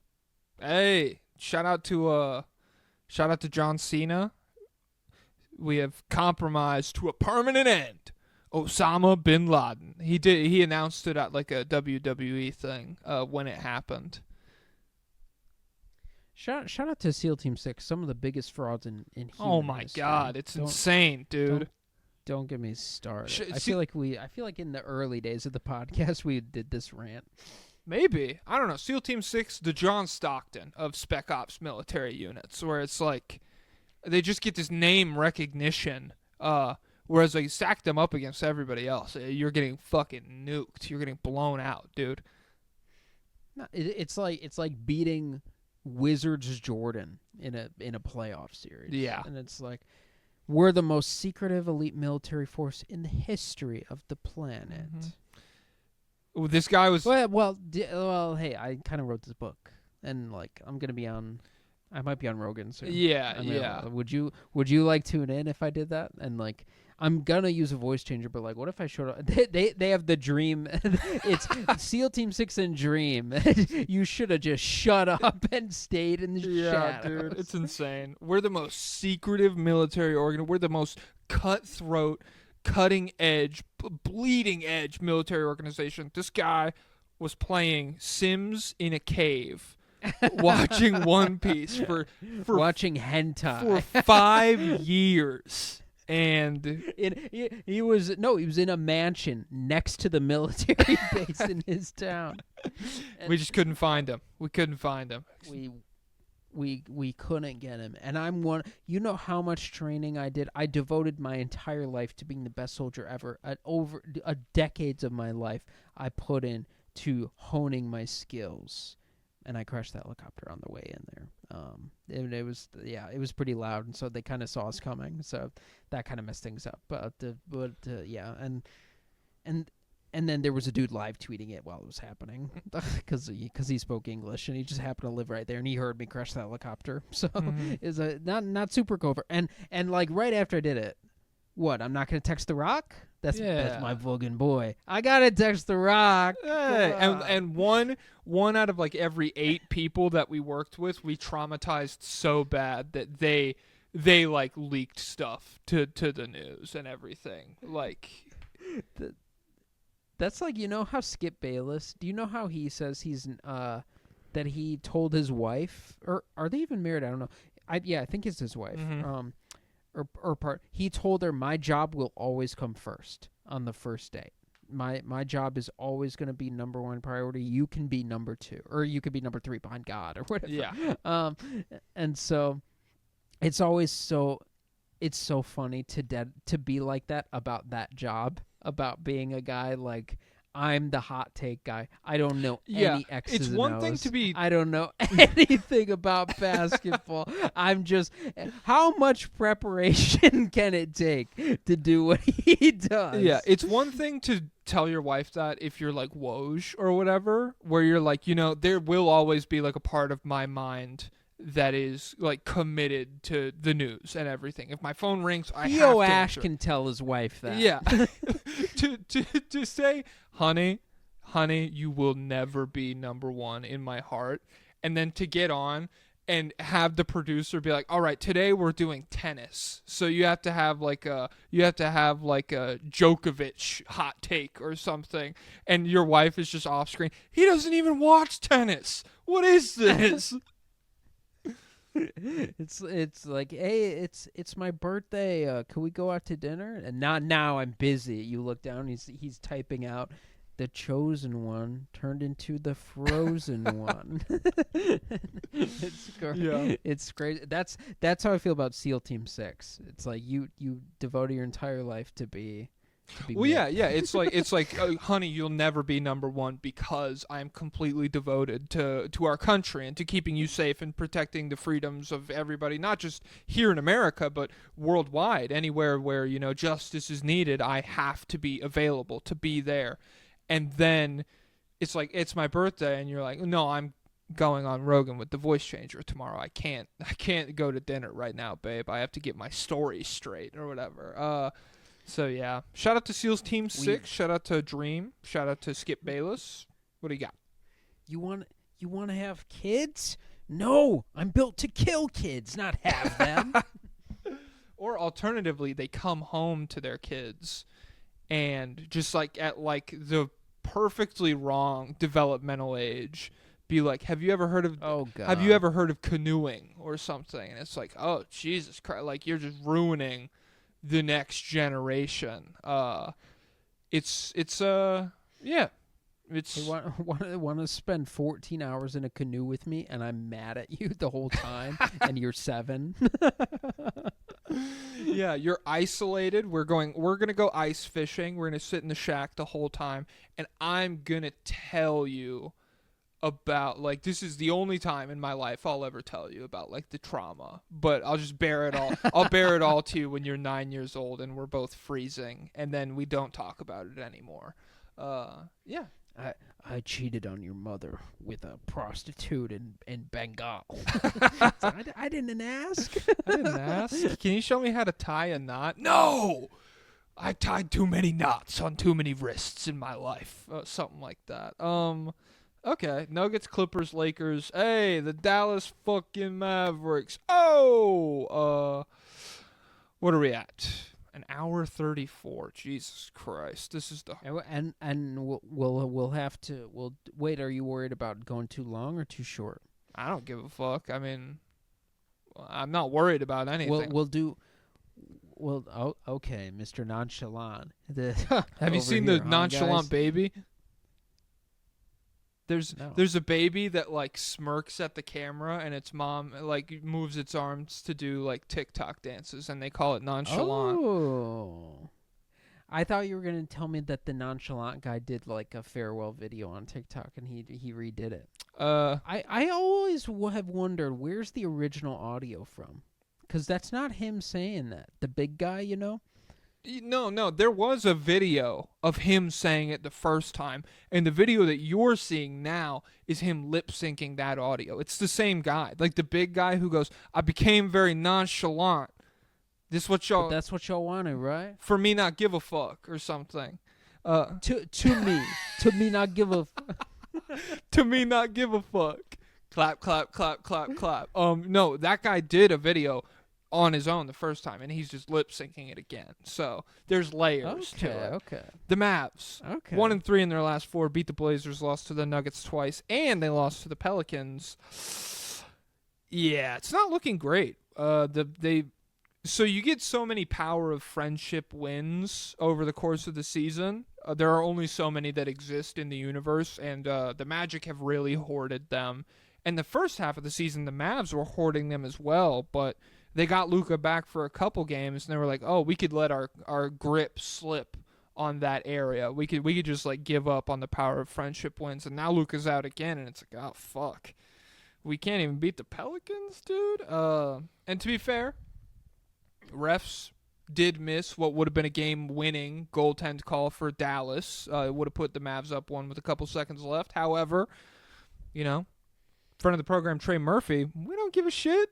Go Pels over here. They need every win they can get. It is. Well, we'll ask him about it when he's on next week. Yeah, I'll be like, yo, were you just trolling? Did you let it hit the glass first because you went to the refs before the possession and they were like, script says you guys win, so you could do whatever. It doesn't matter.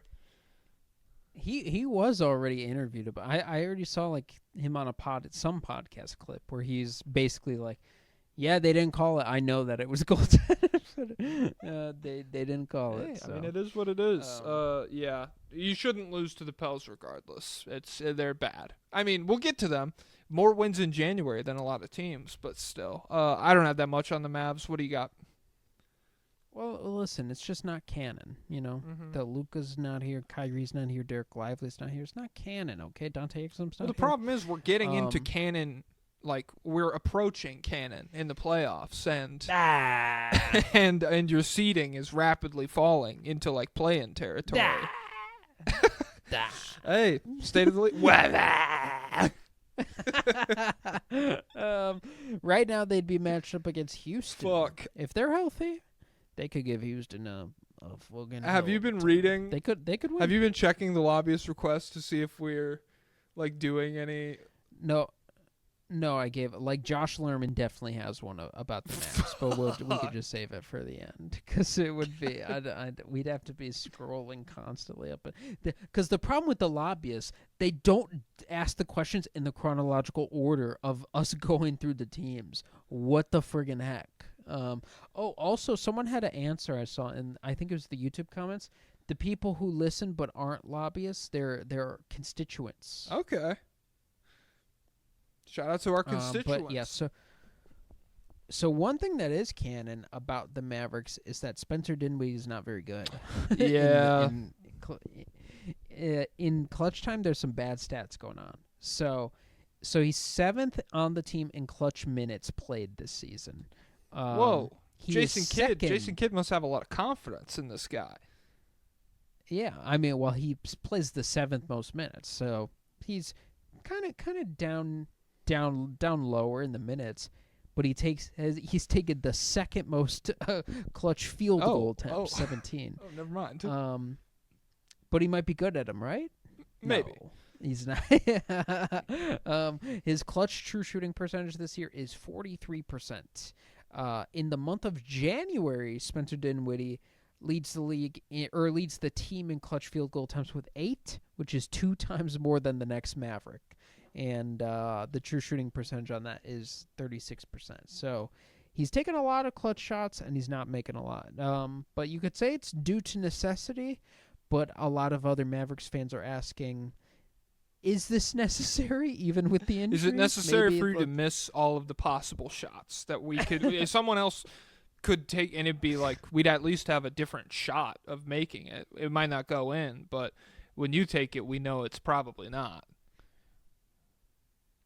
And you would think like, okay, maybe because he shot so much, maybe teams are ready for the Spencer Dinwiddie shot attempt in the clutch, and so maybe he could capitalize on that with a timely pass, right? Wrong. So Klay Thompson and Dinwiddie have the same number of total assists in the clutch this season with 3. One of these players How many shots? spends 90. How many shots has I don't has know Di- how many has Dinwiddie taken? You don't have the total in front of you? Oh, in clutch, 17. Okay. Damn. They said one of these players spends 91% of the time he's on the court without the ball in his hands. So not great to have your assist comparison be Klay. But yeah, so those minutes are going to have to go away. They're going to have to figure out a solution if they want to keep this 7th seed. Do you want the 1st seed, or do you want to play OKC, or do you want to play Houston the first round? Probably Houston, right? Yeah, Houston. What the hell? So yeah, I'd probably try and keep winning games still. Do you want to drink poison, or do you want to drink like a gross drink that you just don't like and doesn't taste good? Well, the poison tastes good? No. It's the same gross drink. It's just filled with bleach. Oh. Wait, bleach? Yeah. Kurosaki Ichiko. Fuck. I don't know. What's their domain expansion called? Bunkai! There we go. There it is. I've been getting a lot of hype bleach panels on my TikTok lately, like slideshows where it's like some guy's sword getting cut in half. I don't know. I've never seen bleach before. Bleach is good. The problem is it's from the era of filler, so there's a lot of just like stretched out moments and filler episodes and stuff like that. And also, it's the same as JJK, where like they rushed him at the ending. They're like, well, actually, Gege rushed himself. I'm pretty sure. What's his face? Something with a T. I forget the Bleach author's name right now. But they were like, wrap this up, buddy. Shout out to Gege, because everyone was probably like, dude, slow down. And he's like, I want to be done. I'm sick of these fucking people. I want to be done. There's a lot of messages coming. Hey, imagine him revealing his face right now. Oh my god. That's what Dream did. But back to the Mavs. PJ Washington is shooting 29% in the paint in the non-restricted area, and so his rim percentage is decent, but the mid-range is horrible. 30% on floaters, like in the 30% entirely in mid-range. And the problem is like 30% of his shots come at the rim, 35 come in the mid-range, and 35 come from 3. So like he's tied for most in terms of like the majority of his offense coming in mid-range. So he's got to cut these out. He's got to go full role player mode. He's got to go full analytics, dunks and threes. Hell yeah. I don't have shit else on the Mavs, so do whatever Pablo said and you'll win, Mark Cuban. It's not. Hey, he doesn't own it anymore. It's the Zionist Queen. Oh, Miriam Adelson. Sarah Silverman. Ugh. All right. The Wolves 2-2 in their last 4. They beat the Magic and the Wizards, and they lost to the Warriors and the Grizzlies.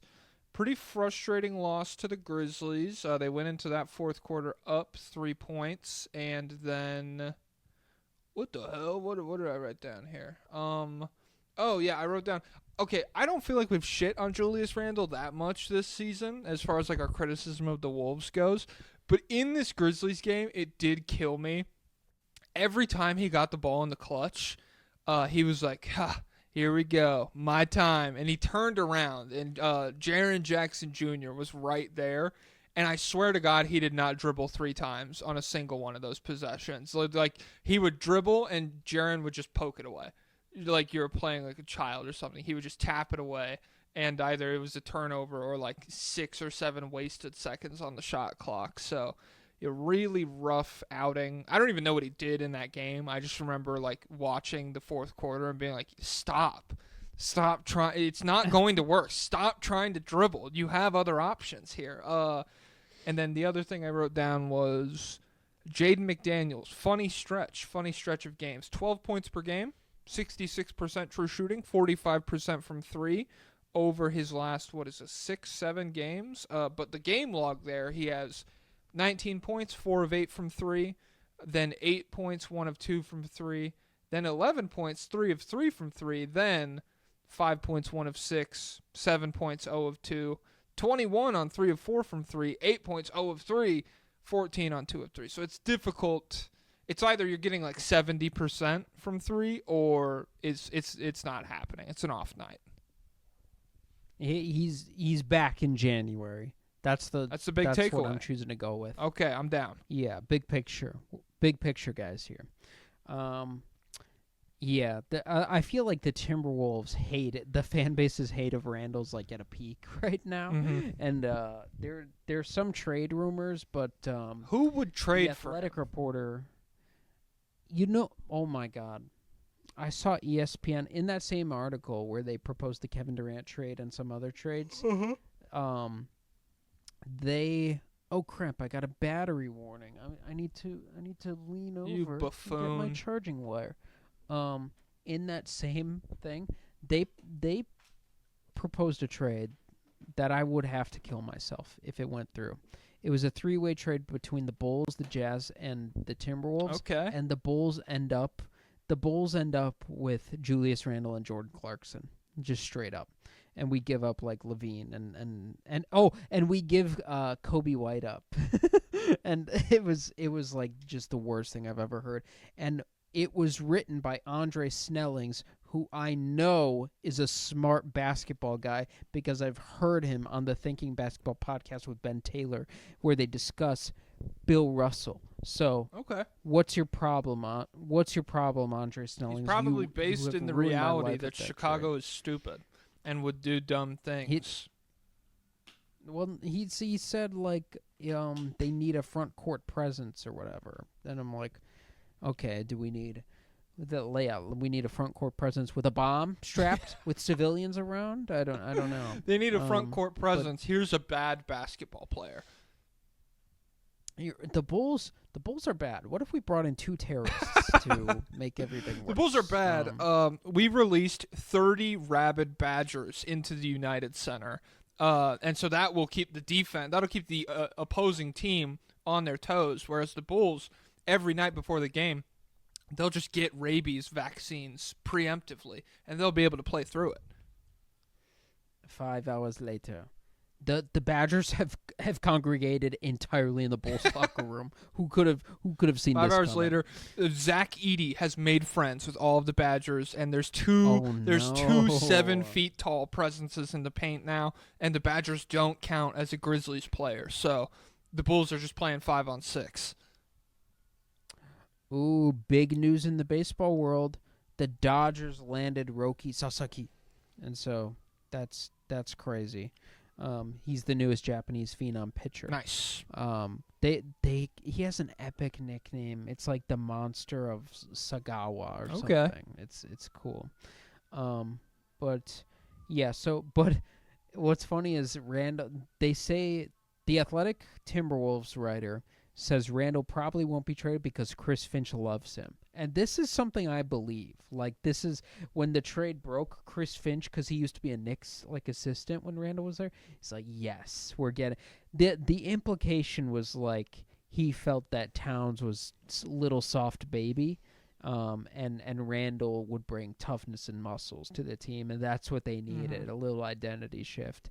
And somehow he's still in love with Julius Randle. I don't know how you could be a basketball coach and like go over the film night to night and be like, yes, this is what I want on the team. This is a guy with redeemable the same qualities exact problems you've seen every night for like 15 straight games. Okay, but that one, that's different. That doesn't count. That's an outlier. That's not who he really is. He took that because he wanted to win. Yeah. I mean, that's why he took that turnaround. 12 seconds left on the shot clock. 4 minutes left in the game. You're down 11. You really need like a bucket here to keep momentum alive. Julius Randle catches the ball, and you're just like, fuck. Okay, well, here we go. Well, he didn't run back on defense because he used up all his energy smashing his head into the defender on offense for 15 seconds. Okay, so that shooter was wide open. Obviously, that's where the defense wanted him to pass it. He's not just going to play right into their hands, guys. It's chess, not checkers. But yeah, Julius Randle may be unhappy. What if he forces a trade? I don't know. He left the bench at the end of the Golden State game, and then I was looking at the Timberwolves subreddit, and they were like, I noticed during our last time out, he was standing far away from the huddle too. And then someone said, when Gobert forced the turnover, every single person on the bench was cheering and standing up except Randle. Wow. He had a front seat view, and it literally didn't even phase him. Talk about like an objective point of view. Like the fan base that is trying, they're like, oh, there's like a big stinky pile of garbage in my house. I don't think this pile of garbage wants to be here, guys. I think he might like ask out or something. I'm smelling divorce for my mom and my mean stepdad. Yeah, Carl? Oh, man. You should have heard what he said to her on the way home from the restaurant last night. He does not want to be here anymore. She doesn't want to watch the Red Sox game every night. There's got to be some movement here soon. But in positive news for the Timberwolves, Nasrid towels will be back on February 8th against Phoenix if you spend $100 at the team store. So start saving now. Well, they were free last year, so. Well, capitalism. Capitalism. You know. Well, Biden's America. Wait, no. Wait. What the fuck are you talking about? Well, the free. I'm sure the free was. Yeah, Biden probably made it money. Yeah. Cost. Well, Biden inherited Trump's economy, and the Nasrid towels were like the last little ripple effect of Trump was the free Nasrid towels. But now you're seeing Biden's economy start to take place because the economy during a presidency is actually not the fault of the president actively working. It's usually the byproduct of policies put in place beforehand. And so you're starting to see Biden's policies really be implemented. That's why you have to spend $100 at the Wolves team store to get a Nasrid towel now, whereas last year it was still like Trump's economic policies, and it like that's free towels for everyone. Unironically, I hate Biden more than Trump. I'm not saying Trump is better as a president, but I hate Joe Biden more. Oh, yeah. I think he's the worst. I think he might be the most pathetic human I've ever seen in my 20 years. Well, it's very much to draw like a Clarkson Randle comparison. To me, Randle has entertainment. Randle has entertainment value as a car crash. Whereas Jordan Clarkson, I'm just like, dude, you're not fun. This isn't fun. This is just terrible, and there's no redeeming qualities to it. Like Trump is like Bob Myers, and Biden is Arturus. Yeah. Trump is speaking Chinese to the number 2 overall prospect, and he's like, this is great. This is incredible. He really wowed me. He's standing at the Warriors practice facility while Anthony Edwards is doing the Steph Curry workout. He's not Steph Curry, I'll tell you that much. He's not making a... See, Steph Curry makes the threes. This guy doesn't make the threes. Yeah, and Joe Biden's locked away in the United Center, do it like huffing volcanic fumes like a Greek oracle, just being like, we need to hold on Vucevic. And there's just no... Sir, what do we do about Levine? What? Wait. No, stand pat for now. What do we do about Levine? Jack Levine? What do you want me to do about him? Oh, man. Okay, so let's hammer these last few out. What are we at? 154, and we have 1, 2, 3, 4, 5, 6, 7 teams left. Okay. The Kings 3-1 in their last 4, beat the Rockets, the Bulls, and the Celtics. They lost to the Bucks. We did just glaze them. We did a whole Wednesday episode about them. The win over the Rockets was still really sick. A very good rebound game from the blowout the Bucks had. And I didn't write anything about the Kings. Only things I wrote down. So 132 points. That is literally the most points scored on the Rockets this season, including 3 overtime games. Oh. Yeah. And then DeMar in the fourth, 16 points, 66% true shooting. The king of the fourth quarter. Only one of these was a layup too. It was very, it was mid-range mastery, maestro assassin at work. And then Keon Ellis sprained his ankle, so I don't know how that's gonna go. Mike Brown in the unemployment line. Yeah. Wow. Shocker. I think It was about durability the Yeah. whole time. He can't hold up playing these minutes. Yeah. I tried to tell Doug that, but he lets his wife put a dog collar on him. He's a radical leftist, okay? He doesn't adhere to traditional values. All right, who's after the Kings? Let me see, 155. All right. The Warriors, 2-2 in their last 4, beat the Wolves and the Pistons, lost to the Pacers and the Raptors. 17 points in the fourth quarter to Chris Boucher. Buddy Hield airballs the game-winning three-point attempt. Yeah, it's not looking good. They just don't feel like a very good team right now. Yeah. The only thing I wrote down is a trade that was proposed in that ESPN article, and to be fair, to be clear, this article is written by NBA insiders, a smorgasbord of NBA insiders. I don't know which one suggested this trade, but the Golden State Warriors get guard Zach LaVine. The Chicago Bulls get Andrew Wiggins, Gary Payton, Kevon Looney, and 2026 first-round pick. That's tough. How would you feel about that? I mean, I would love LaVine on the Warriors. It's just for a rotation that's like barely 8 guys right now to give up like 3 of them, including your best wing, for LaVine is really, it's difficult.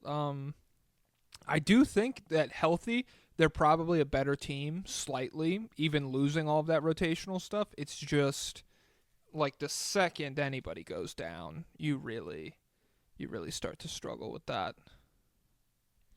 So they're a top 10 defense right now, but they're 20th in offense. And so Gary Payton, I don't know how much he matters at this point. I don't know how good he's been playing. Kevon Looney, I don't know. Really, an Andrew Wiggins-LaVine swap is like pretty clear defense to offense move. Mm-hmm. And I'm just not sure that dynamic change propels them into any meaningful difference. Like, how far could if you swap out your best big wing defender for LaVine, that could really hurt the defense. And then how much could LaVine help the offense overall? Like, if they're 20th, does he get it to top 10 single-handedly just by his presence? I don't think he would have that kind of impact. Yeah. He's great.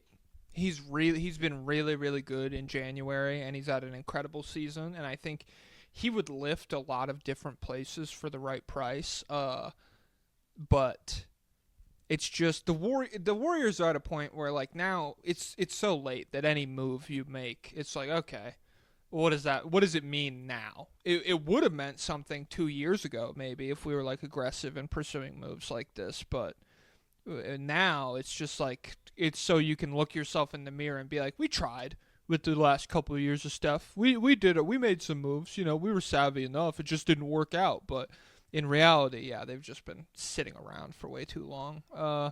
Yeah, I don't have that much on them. It's just frustrating. Get him out of here. Get him out of my face. Oh, timestamp it? You want to timestamp it? God damn it. I have a 1 Wi-Fi thing right now. Oh, we're back to 2. Maybe I just need to yell at it on camera and that'll fix everything. Oh, well, sometimes you got to hit the Xbox. Yeah. Boom! hit the TV, Hit hit the radio. hit my Xbox, and it gave me the red ring. I never had an Xbox 360. I had a PlayStation 3. I always felt less than. Oh, I had both in that era. Oh, okay. Yep. Fucking money bags. Yep. Damn. Yep. Any questions about investing or anything? Yeah. Well, no. I mean, what kind of question could? No, $8 won't get you that much. So Suns. 3-1 in their last 4. They beat the Wizards, the Jazz, and the Hornets, and then they lost to the Hawks. They traded Josh Okogie and 3 second-rounders to the Hornets for Nick Richards and 1 second-rounder. Looks like Nurkic is done. Full stop. yeah. That's probably good. He's bad, even though he's kind of based, so it is what it is. Well, they hate him apparently. Well, yeah, it's because Did you see the Suns are a famously Zionist locker room, is the thing. And so he spoke out, and they're like, get this guy out of the fucking rotation. I'm done with this loser. Does Kevin Durant know where Israel is? Well, he had that whole drone thing. You remember that? No. Yeah, What is he like had serious investments because obviously, okay, the most active NBA Wait, in war drones? in like security drones, in like drones, Oh, no. in like drone surveillance, and it was like I don't think you can actually like track down specifically what every drone has done or where it's been or anything, but I don't think there's a lot of drones doing good work Yeah. out there. and the really damning thing was that like it was like, it's KD, he doesn't know where his money's going and everything, and then you could he could does. find an article where it's like the drone company actually went to Kevin Durant's house and gave him like a demonstration on how the technology works and what it does and everything. He was high. He was didn't know fucking- what they were They were saying. ripping bongs off of drones, dude. It's his dude. It's his guy. His Rich Kleiman or whatever it Mhm. is. His sidekick guy. He's mega capitalist. Yeah. So listen, Kevin doesn't sponsor. Well, that it was kind of also thing. just funny because he's like the most active NBA player ever on Twitter, and for like 5 days, just radio silence when the timeline was talking about that. I remember people were like, because the first time he tweeted back, there was like 4 responses where it was like, oh, okay, we're not talking about it, and yeah, it died down. Is this recent?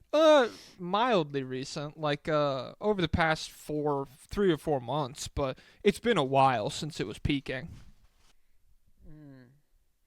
Yeah. So, but what's it called? Nurkic unfollowed both Booker and Durant on Instagram. Well, I mean, it is what it is. It's insane that they downgraded from Ayton, really, in retrospect. But that's. I feel like the same thing would be happening. They'd be mad at I mean, him, and he'd say, probably. I'm stepping away from the But team. like, you can at least be like, hey, this is a rehab project or something. Once the money's off the books, whereas Nurkic is just like, yeah, be probably done. It is what it is. So yeah. It is crazy to go from starting to just 4th off. string. Just You're not playing. behind the husk of a Plumlee and the 2nd round pick. Oso. Yeah. Oso has had some. He's like over the last 4. I think his threes have been falling. He's been pretty consistent. So yeah. He's an interesting guy. Booker last 4 games, 34 points, 6 assists, 68% true shooting, 48% from 3 yeah. on 11 attempts. Are we back? He's back. He's so back. Yeah, he's just good. Mhm. What do you like the Nick Richards trade? I think it's fine. I think especially as like a backup, it would have been cool. But like, it's just tough because the gap that they have that they're bringing him into, I don't think he'll be able to fill, and so it's gone from like it's player in Charlotte where I was like, a few second rounders. If someone picks this guy up, that could be fun. Someone off the bench. It could be cool, especially if you pair him with like a neat guard or something. And Phoenix is like, oh well, we have 40 minutes of center time if you could play that, and that's not going to work. And so, yeah.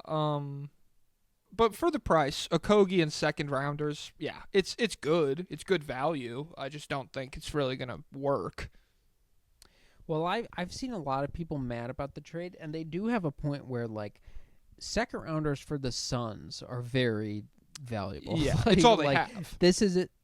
Yeah, and we've seen them like Oso is playing minutes for them. Ryan Dunn is playing important minutes for them. So this is a team that they do okay identifying second round guys, and it will hurt them. Like Nick Richards, famously pro Nick Richards, but he's just not going to change your fate. Yeah. And he cuts off opportunities for later. Like one of those second round picks could be Jokic. Did you know Jokic was a second round pick? Whoa, are you serious? Like, Yep. wait, the MVP guy? Yeah, and so imagine Jokic on the Suns team. That'd be a pretty damn good team. So you're giving up the opportunity cost there. But yeah, so Nick Richards I think will be good for them, but just not the most durable guy in the world. Yeah. And just not the most transformative type guy. And he's walking into a team that doesn't have like a traditional like There's no LaMelo Ball. lob throwing point guard or anything, or pick and roll maestro. I mean, Booker's good, but still. Mm-hmm. So yeah, I think it'll be good, but I don't think their lives will be changed at the end of the day. Yeah. They're shopping that 2031 pick for Jimmy. I still don't see how this happens at all unless there's some convoluted three-way trade. Okay, 'Cause so if Miami Karnisovas, cannot accept Beal. if that's Joe Biden is Arturis and Bob Myers is Trump, who's Pat Riley in all of this? Is he like Andrew Yang down in Miami or something? I have no idea. So Pat Riley is who's someone who's gonna die soon? He could be like Mitch McConnell, I guess. Well, I want to say he kind of is Bernie-ish. Not in like he's not as base, Yeah. but he's like he's stubborn and he's fighting for the same thing over and over. He will not take. He will just keep on keeping on. Yeah, he was protesting in the 70s that you should be allowed to punch your players when he was a player. And there's like pictures of that now, and he's on the same picket lines being like, I should be allowed to fight Jimmy Butler or something. Thanks. Yeah. Okay, yeah. So Pat Riley is Bernie. He's not as based. I guess that their workers' rights beliefs are probably like directly conflicting, but there are some similar vibes there for sure. Yeah. Well, at the same time, I don't know. I do feel like Bernie is probably staunchly, you get paid to do a job. I have you under contract. Something like that. Employees do owe a certain amount of labor to the company, if you agree. And listen, the NBA is a wonderful bargaining agreement. You know, the NBA has the strongest union of all of the North American sports leagues, and so, you know, you have to the deal that they get, it needs to be honored. You signed the contract. You gotta play the game. But yeah, so I don't see that happening unless Pat Riley has completely lost his mind. Yeah, I don't think so either. Yeah, we already talked about the KD Rockets trade. I would do it because the beauty of that trade is that it allows you to, like, if you want to, and if he's what's the word I'm looking for? Reciprocative? No. What is the word? Reciprocate? If I'm reciprocating. You scratch my back, I scratch yours. Symbiotic, maybe. I don't know. But I'm empathetic to your thing. It's something like Sympathize. No, it's a version of reciprocal. Okay. I'm receptive. Okay. I'm receptive. So, yeah, he's if Devin Booker is receptive to being on like short-term bad Suns team that has their own picks, then you could still like rebuild around him without and you don't have to lose your franchise guy that's been with you. Like, I wonder, is he the most beloved and like important player in Suns history? Oh fuck no. I mean, Oh, no, Steve Nash. I feel like, but at the same Steve time, I Nash, mean, Probably, like right? Steve Nash is very rapidly going the way of the dodo. Where like you and me, of course, we think of Steve Nash, but like that guy who I just started watching for the 22 Warriors. Does he care about Steve Nash? Probably not. Like, does he think in his mind when he thinks about the Suns? Does he think about Steve Nash? Probably not. Are we lagging like a motherfucker? Wait, we're lagging. Holy shit. It's because we disrespected Pat Riley. Yeah. He's fucking with our Yeah. internet, dude. Oh, man. Okay, well, we have... There was a moment where it just paused, and I was like, "Oh crap, what happened here?" And then it just resumed, and it's like a dodo. It's like the way of the dodo. Steve I'm like, Nash is what going... did I Steve miss? Nash. Steve Nash hype is dying out, is my big point. That, like, younger people... I would wager in the next, like, 7 years, there will be maybe, like, a Nash... like a Nash hate resurgence. Where right now I feel like we're in the renaissance of, like, 15 points back in, like, hyper efficient, ran all these incredible offenses, blah, blah, blah. We're done with Steve Nash in the 2000s. I feel like that's right around the corner. Okay. So I feel like just now we got a little bit of the speed up. To Cool. I mean, normalize the let's lag. talk about the Spurs line. We're 2 hours in. Who gives a shit? Well, one last thing about the Suns. They are the only team in the NBA this season that has allowed an opponent to grab 20 or more offensive rebounds in at least 3 games. They almost blew a 20-point lead to Washington in 4 minutes. And Nurkic and Beal for Levine and Vooch works on Fanspo. How do you feel about that? I would do it for the 2031 pick. Okay. I think if you're the Suns, you pull the trigger on that, absolutely. Yep. Okay. 211. It's almost like that band, 311. I don't know any of their songs, though. The Spurs, 1-2. Last 3 with a postponed game in there. They lost to the Bucks and the Grizzlies. They beat the Lakers. I wrote down, there was no Grizzlies game. Bossing Say style. Fake ass. Fake ass. Fraudulent. Stupid. Filler ass. Stupid ass. Yeah. Oh, wow. Cool. Congratulations. Yeah, you're scaling. You're scaling like Nami fucking Dex Luffy, and he has like a big red lump on his head, and you're like, oh, Nami's Yonko level now. Shut up, dude. They're doing. Oh, did you see that Navy guy who flicked the coin and can sink ships? It's not a canon character. Mm-hmm. The MVP ladder. You know about that? I've heard of it. Wemby's 5th. Yeah, Joakim Noah territory. Nice. Yeah. Hey, Joakim Noah. That's pretty good. If that's where Wemby peaks, that's respectable. Joakim Noah with a jumper, some are saying. The Spurs have the 4th most improved offense from last year. That's pretty sick. And you feel it, I feel like, just in terms of how different. Like last year, it was like a joke to stop them a lot of times. Pretty much they were rolling out entire lineups, so it was like, shoot, I don't care. Go ahead. And now, especially with like Vassell and everyone back out there in addition to Wemby, they have some sauce for sure. Chris Paul star? Yeah, in the West for sure. There's room for him in those All-Star games. Did you see the Wemby jersey thing? How they auctioned the jersey he swapped? Yeah, he jersey swapped with a little boy on December 27th, and they put it on sale. Only problem I have with that is they didn't wait long enough. I feel like that's like a very direct, longer you wait, the more it's worth type thing. That kid better be poor. Yeah, and I mean, maybe they are, and I don't care. I hope he's poor. I pray to God he's poor, because you can't do that to my goat like that. Yeah. And if he's not poor, I hope they lose it all tonight. Nice. So that it can mean you've more never for seen him. Succession. Damn, you won't get this reference. Fuck. But I've seen Zathura.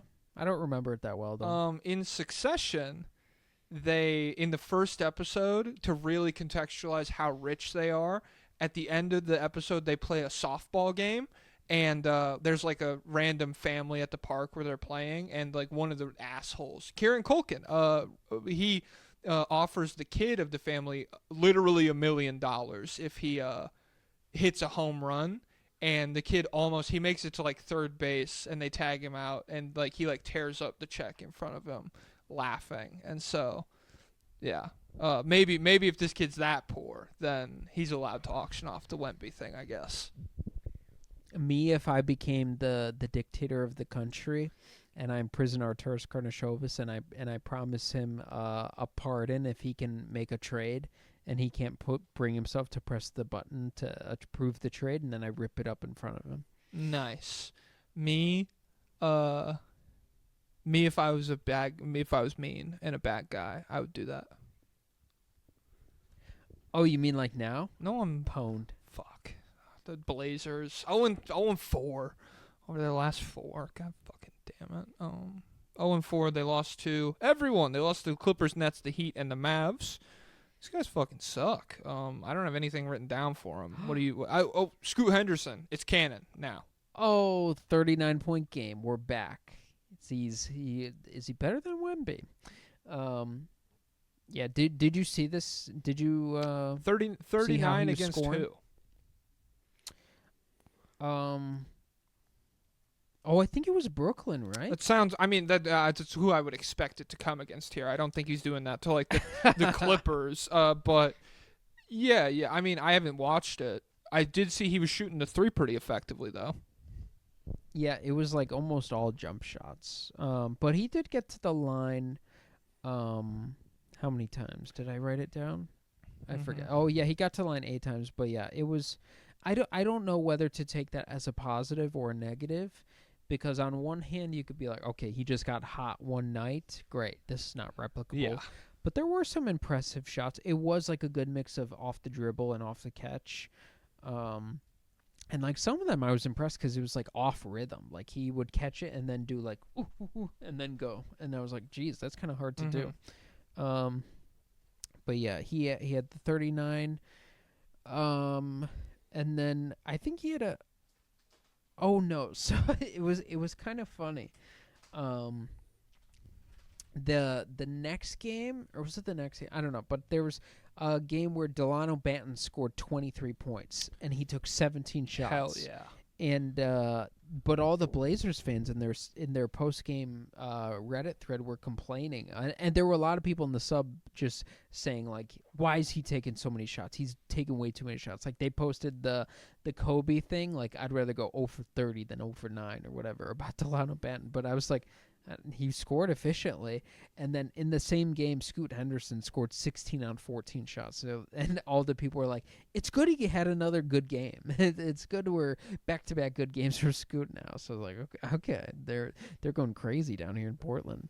But overall, Blazers fans are done with Chauncey. They really want him out of there. Yeah, it's probably for the best. He's like a bad guy, isn't he? Yeah, and bad coach if you ask them. Yeah, I mean it's one thing for Jason Kidd to can drive his SUV into an orphanage and then put on a pair of glasses and shave his head and be like, "Hey, that was the old me." But Chauncey doesn't even put on the glasses, and he's fucking. At least the Mavs are good now.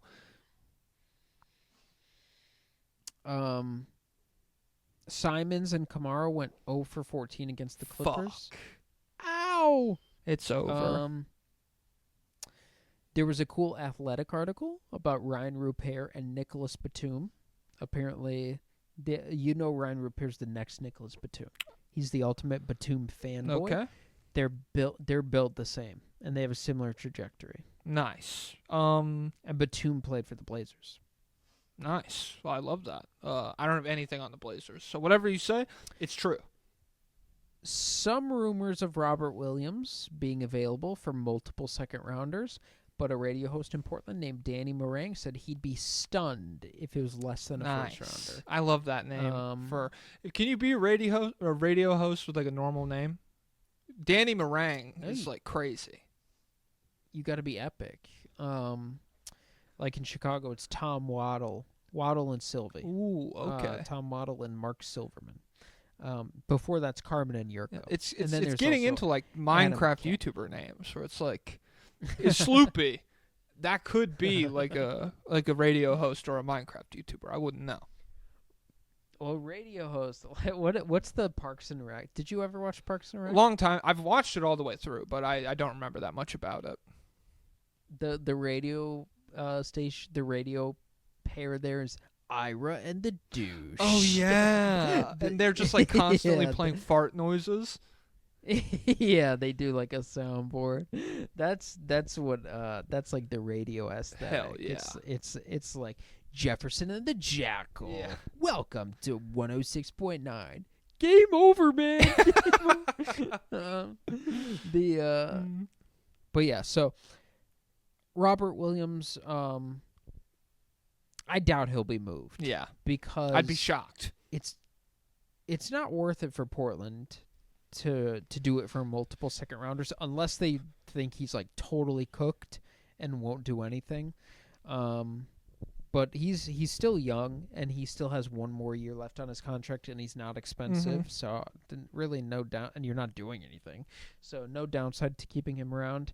And if you're another team, it doesn't really make too much sense to give up a first rounder for him because as good as he is, like there's just no way you can rely on him to Be healthy. be there in the playoffs. Yeah, I think if he's available for seconds, I really wouldn't care if Portland moved off of him. I think yeah, I mean, what's his contract? It's not like he'll be crazy money. He makes 12 mil right now. He'll make 13 Okay, next year. yeah, I'm fine with them. Like it's whatever. If for multiple seconds, yeah, I'm cool moving off of him. I love him. He's cool. He's sick. Great player, but yeah, not healthy. And I don't think Portland has that much use for like 13 mil coming off the books or anything.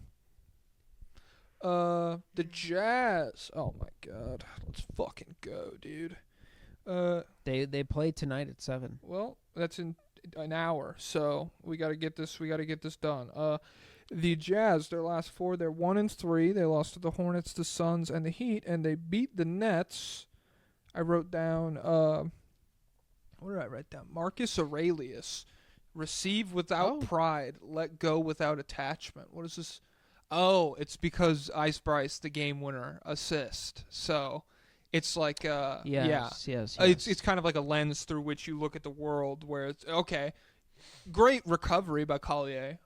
Kind of like a dumb dribble Bryce wouldn't have done. Collier, he's not French. Oh, my fault. Collier. Yeah. Isaiah Collier. Don't let that happen again. Hey, that's on me. I would never accuse somebody of the disgusting, despicable crime of being French.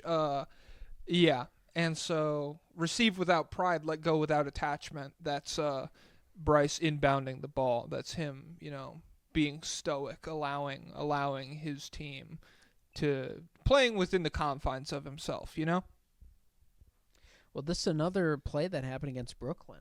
Isaiah Collier makes the game-winning layup. He had a good game for that was like his breakout game-ish. 23, 7, and 7, so that was cool. But you're probably not locked into the post-game reports, but buddy, I'm locked into this room. Call. Let me out, please, let me out. Crap, he's got schizophrenia. Bryce, the play was called for Bryce. Well, no, it wasn't called. It wasn't called for Bryce. The play design was use Bryce as a decoy, and so that's why Isaiah Collier was able to slip through the two of those guys, Nick Claxton and whoever else, because everyone in the stadium, everyone in the state, everyone in the all country, 30,000 Utah people. Yeah, well, there's like 2 or 3 million followers on TikTok, so yeah, jackass. Well, a lot of those are Chinese, probably, like spies. Chinese. Oh yeah. A succulent Chinese meal. But yeah, so the play was called. We're gonna distract him with Bryce because obviously they're gonna sell out on Bryce and try and stop him hardcore like Steph Curry. And that'll open up the layup for Isaiah Collier. So really kind of a Bryced up. If you actually know ball, you would see that. And then Are you the guy from the Westbrook comment? Yeah. Really, if you've ever watched a basketball game, you would kind of know that's like on. You could attribute it to Bryce. well, not even just watch. He would have to comprehend at a certain level. So there's eye test and there's heart test and there's nut test and there's esophagus test. Whoa. And Throat you would test? have to Okay. pass all of them. But then the next game, Bryce Sensabaugh, who did they play?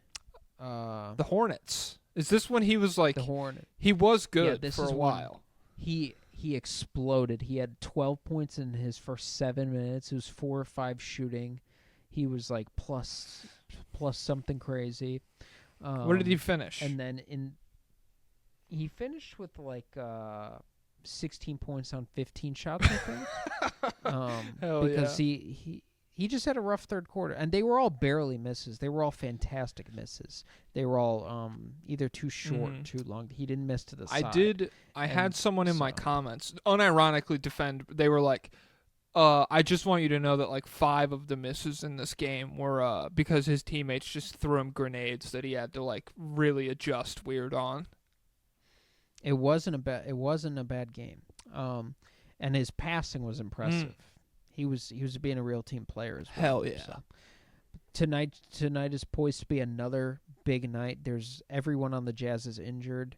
Hopefully they give Bryce minutes because this is going to be a huge tank off. They're playing the Pelicans. So the Jazz are 10-29, the Pelicans are 10-32. So it's going to be pretty big deal to decide who gets better chance of Cooper Flag in this game. If you put Bryce in the game, little risky because he might pop off and show everybody. But we'll see. But everyone is injured on the Jazz, so hopefully they have to play him. Will Fraudy will have to unleash the beast. And you know what? You know what's popping up on the Utah Jazz subreddit? What? They're calling him Sensei. Oh, okay. Well, that's not terrible. I like it. It's no sense of... I mean, do you want me to glaze your nickname to make you feel better? I just feel like we already had so many different things in place. Okay, outside Like of... Okay, Ice Bryce. We have Ice Bryce. We have Schizophrenia. We have the Ice Age. The problem how is many that different Ice things? Spice kind of fell off. And so, in terms of like clout and everything, I don't feel like she carries the political or the popular pop culture moment that she once did, and so it's difficult for if the reference that the nickname is referencing is not fresh in everyone's minds, it's a little difficult for it to like really catch on. That's like me doing a nickname about like Will I Am from the Black Eyed Peas or something, and then people are like, "Oh, it's why are you referencing that right now?" Oh, but senseis are still really hot, huh? Like, Well, there's senseis right no. now. Not from the Meiji era, not from the year 400. Aren't you Mr. Fukuoka? Yeah. $150 a month. Here's what 100. Oh, I'm gonna miss Yamada Anthony's TikToks.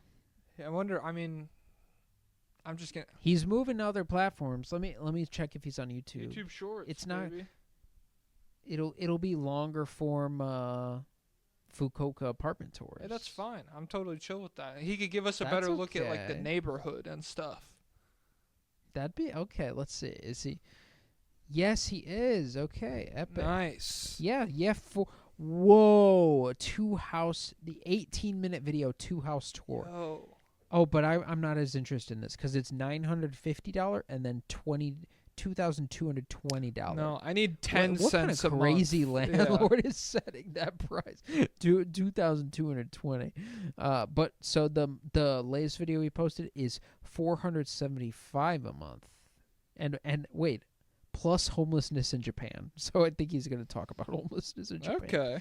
But and then 2 apartments for under $200, Fukuoka, Japan. 27K views he got on that 7 days ago. So Yamada Anthony is going to be just fine. Nice. He's a generational talent because we never heard of Fukuoka until now. Nice. What the fuck are we even talking about?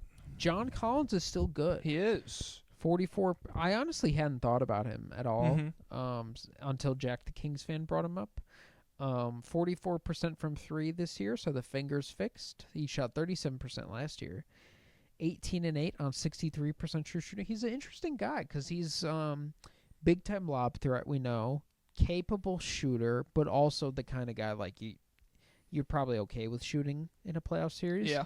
And just defensively, he's not bad.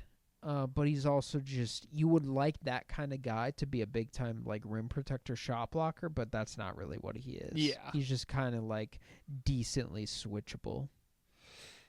Yeah, I mean, I like him well enough. It's too much money, but for the Kings, it'd be fine. He is good. He's been good this season and everything. It's annoying how stubborn Ainge is. Just free John Collins. Shout out to Danny Ainge. Shout out to never compromising on your principles, even when it makes you terrible at your job. Even when you should. Even when it's probably the better, like, the morally correct thing to do. Never compromise.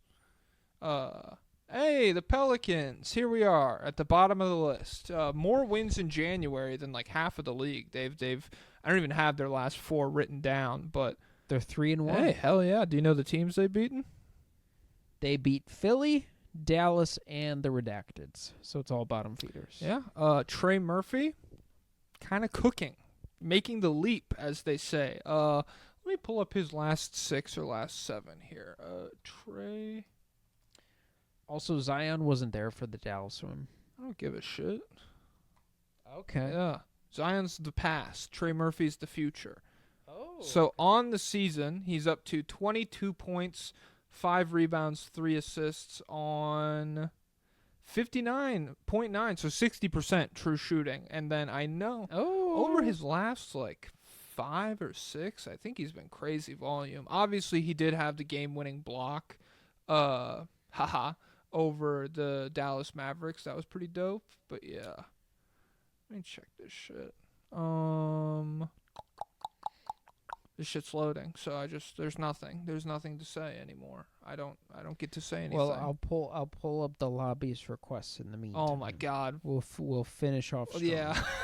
I forgot we still have to do all those. All right, let's get into it then. I'm fine with that. Might be an ordered dinner kind of we could skip a lot of them though, cuz a lot of are about the Kings and Jalen Green. All right, Josh Lerman. The Mavs' depth has been extremely impressive as of late. He said this three days ago.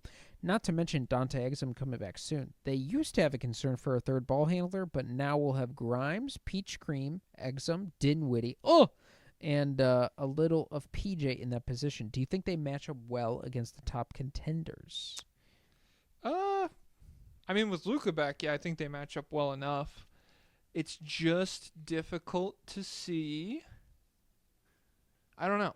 I wonder, like, what's the recipe for beating OKC 4 times in 7 games at this point? Is it like a repeat of last year where they just really struggle to generate on-ball offense outside of Shea, even if he has, like, a dominant series? Because you have to think, like, defensively, they're just so much better than they were last season and more well-equipped to handle, like, Luka and Kyrie specifically. I don't know. It would be the Mavericks' size outdoing the small ball or outdoing the whole OKC. Because even when they have their bigs, I think Dallas is still a little bigger. Well, I guess Hardenstein changes that. Mm-hmm. But So basically, they were like, Shea's not going to beat us. Pass to the perimeter. Those guys aren't beating us. And then we're beating you up on the boards. So hopefully they don't beat them up on the boards to the same degree. And then hopefully that's the series where J-Dub really struggled, right? I believe so, yeah. Yeah. So we just have to get more consistent offensive performances. But all the stats for when these guys are healthy are off the charts. Mm-hmm. So I don't know how much you could realistically count on Dinwiddie. Maybe he could get hot for series, but I do like Grimes. I do like Najee, and I don't want too much of PJ doing that stuff. But if you compare them to the Mavericks of last year, I think they're deeper. So Okay, I'm cool with that. What's the next one? Landon said, I think it would be really cool if you did a census of all the lobbyists to see a breakdown of how many people are fans of what teams. I've thought about this before. I feel like we have to be a bigger before we do that, but maybe we can. What are we at right now in terms of sheer number? Let me click on this real quick. We're at like 330. Okay, 338 paid. At 350, we could do a legit census. How does that sound?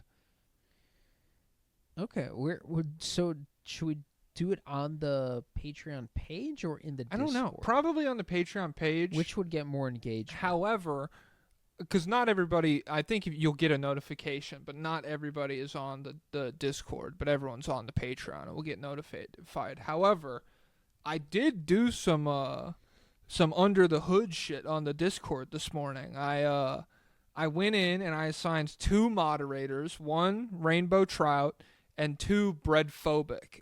And so they have now on the Discord, they're in charge of assigning like roles when new people join. So there's a channel on the Discord called Team Role Request.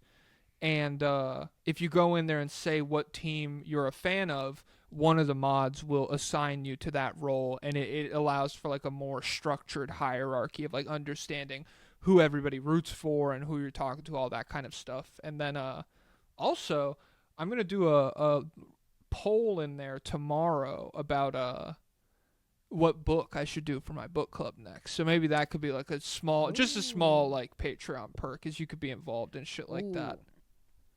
We'll see what the engagement looks like on that. We did one already because I was in there this morning just talking to everybody, and I did one for fiction or nonfiction, and fiction was blowing it out the last time I looked. So yeah. What was it? How many votes we talking? I don't know. It's hard. I don't know how to. Okay, I'm scrolling up. Are there like 70 people in there?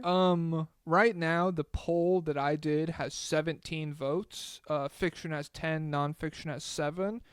I don't know how to tell how many people are in a Discord though. It should be in like the top right, I think. Let me see.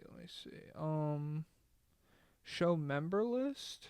Click mod. There's 36 online right now, and there are 142 offline. So really, honestly, solid numbers. Better numbers than I thought in terms of Discord engagement. So yeah, I gotta hop. I was having fun talking to everybody this morning. It was pretty nice. Frederick Borner, he's been proven innocent. I don't know him. Be greeted, fellas, with the Jimmy sock. Oh, wait, should we save this for the East? Yes. We are 2.5 hours into this. Okay. Sixers question. Kings. Incredibly important question. What was y'all's favorite movie that came out last year? I'm still trying to decide between Dune 2 and Nosferatu. I liked Dune 2 more than Nosferatu. I guess I also really liked Challengers. I like Challengers a lot. That was fun. Oh, I like Challengers. My gut reaction is Conclave, but I not. Oh, have you seen The Brutalist yet? No. What is it? It's Adrian Brody is like a Polish immigrant post World War II who comes. He's a Hungarian immigrant. My fault. Eastern Europe.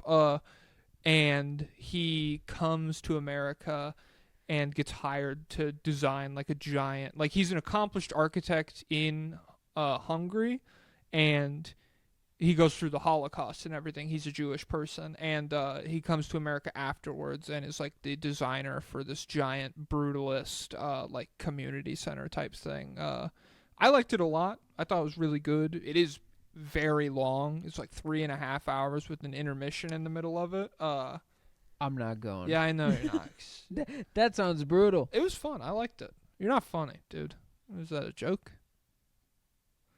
No, 'cause brutalist. Yeah. You're a brute. Oh. God, it's brutal out here. Da-na-na-na-na-na. My goat, Olivia Rodrigo. Let's see. Okay, that's about the Nets. Nice. That's about the Nets as well. Kings, OKC one we already covered. Kings, Pacers, Chris Boucher. Oh, wait, no, this is kind of Nuggets-ish. Chris Boucher, 55 points, 3 assists in last 3 games in 69 minutes. Truly generational in not swinging the rock. Michael Porter Jr., take notes. Can I get a... Oh, it is a Raptors question. Nice. Okay. Well, all right. All right, and it's Riley. We'll reread it tomorrow for Riley. Hornets. Oh, Rainbow Trout 3 days ago. Can we get team roles in the Discord, please? We did. Epic. Shengun Lover. I know this is not a betting podcast, but I placed a free $10 New Zealand dollar bet on SAR to win Rookie of the Year, which would give me $70. Please briefly predict who you think will win.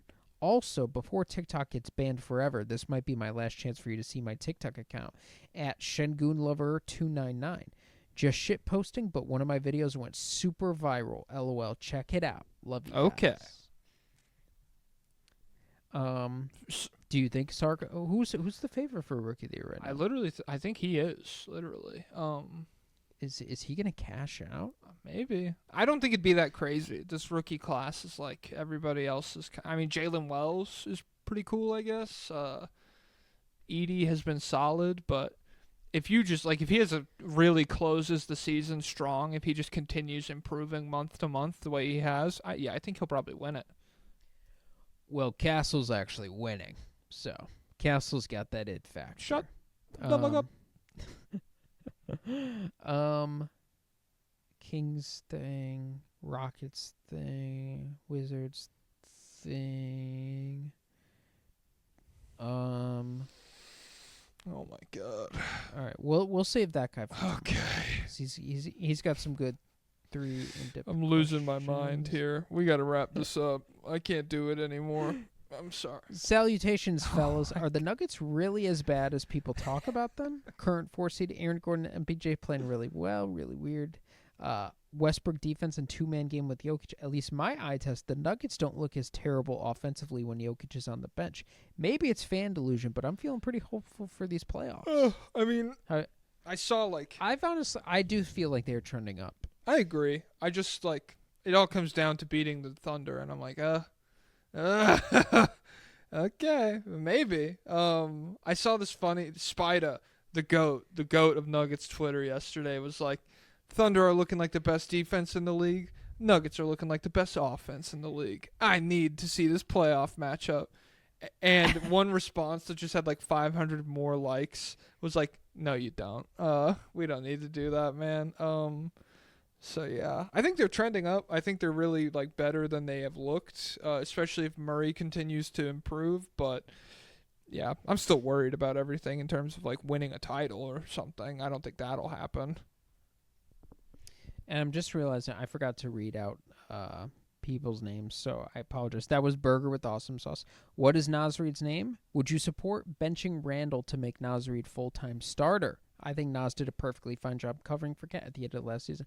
I would support that, and it seems like the Timberwolves subreddit would I would support firing that. Julius Randle. It's fine. I would support sending him to a different verse via Whoa, Julius teaching Julius Randle shifting to save the Wolves season. Could be the move. And then last thing, Josh Lerman, 23 hours ago. Also, Jack, please check my DMs. I have business inquiries. Okay. I'll check. Whatever that means. I'm scared. I don't know. DMs where? I don't know. He just says DMs. Maybe he sent me mail. Twitter, TikTok. All right. 2 hours and 43 minutes. I'm wrapping this shit up. Yeah, Pau Gasol, take it the fuck away. Lay down a list of what is wrong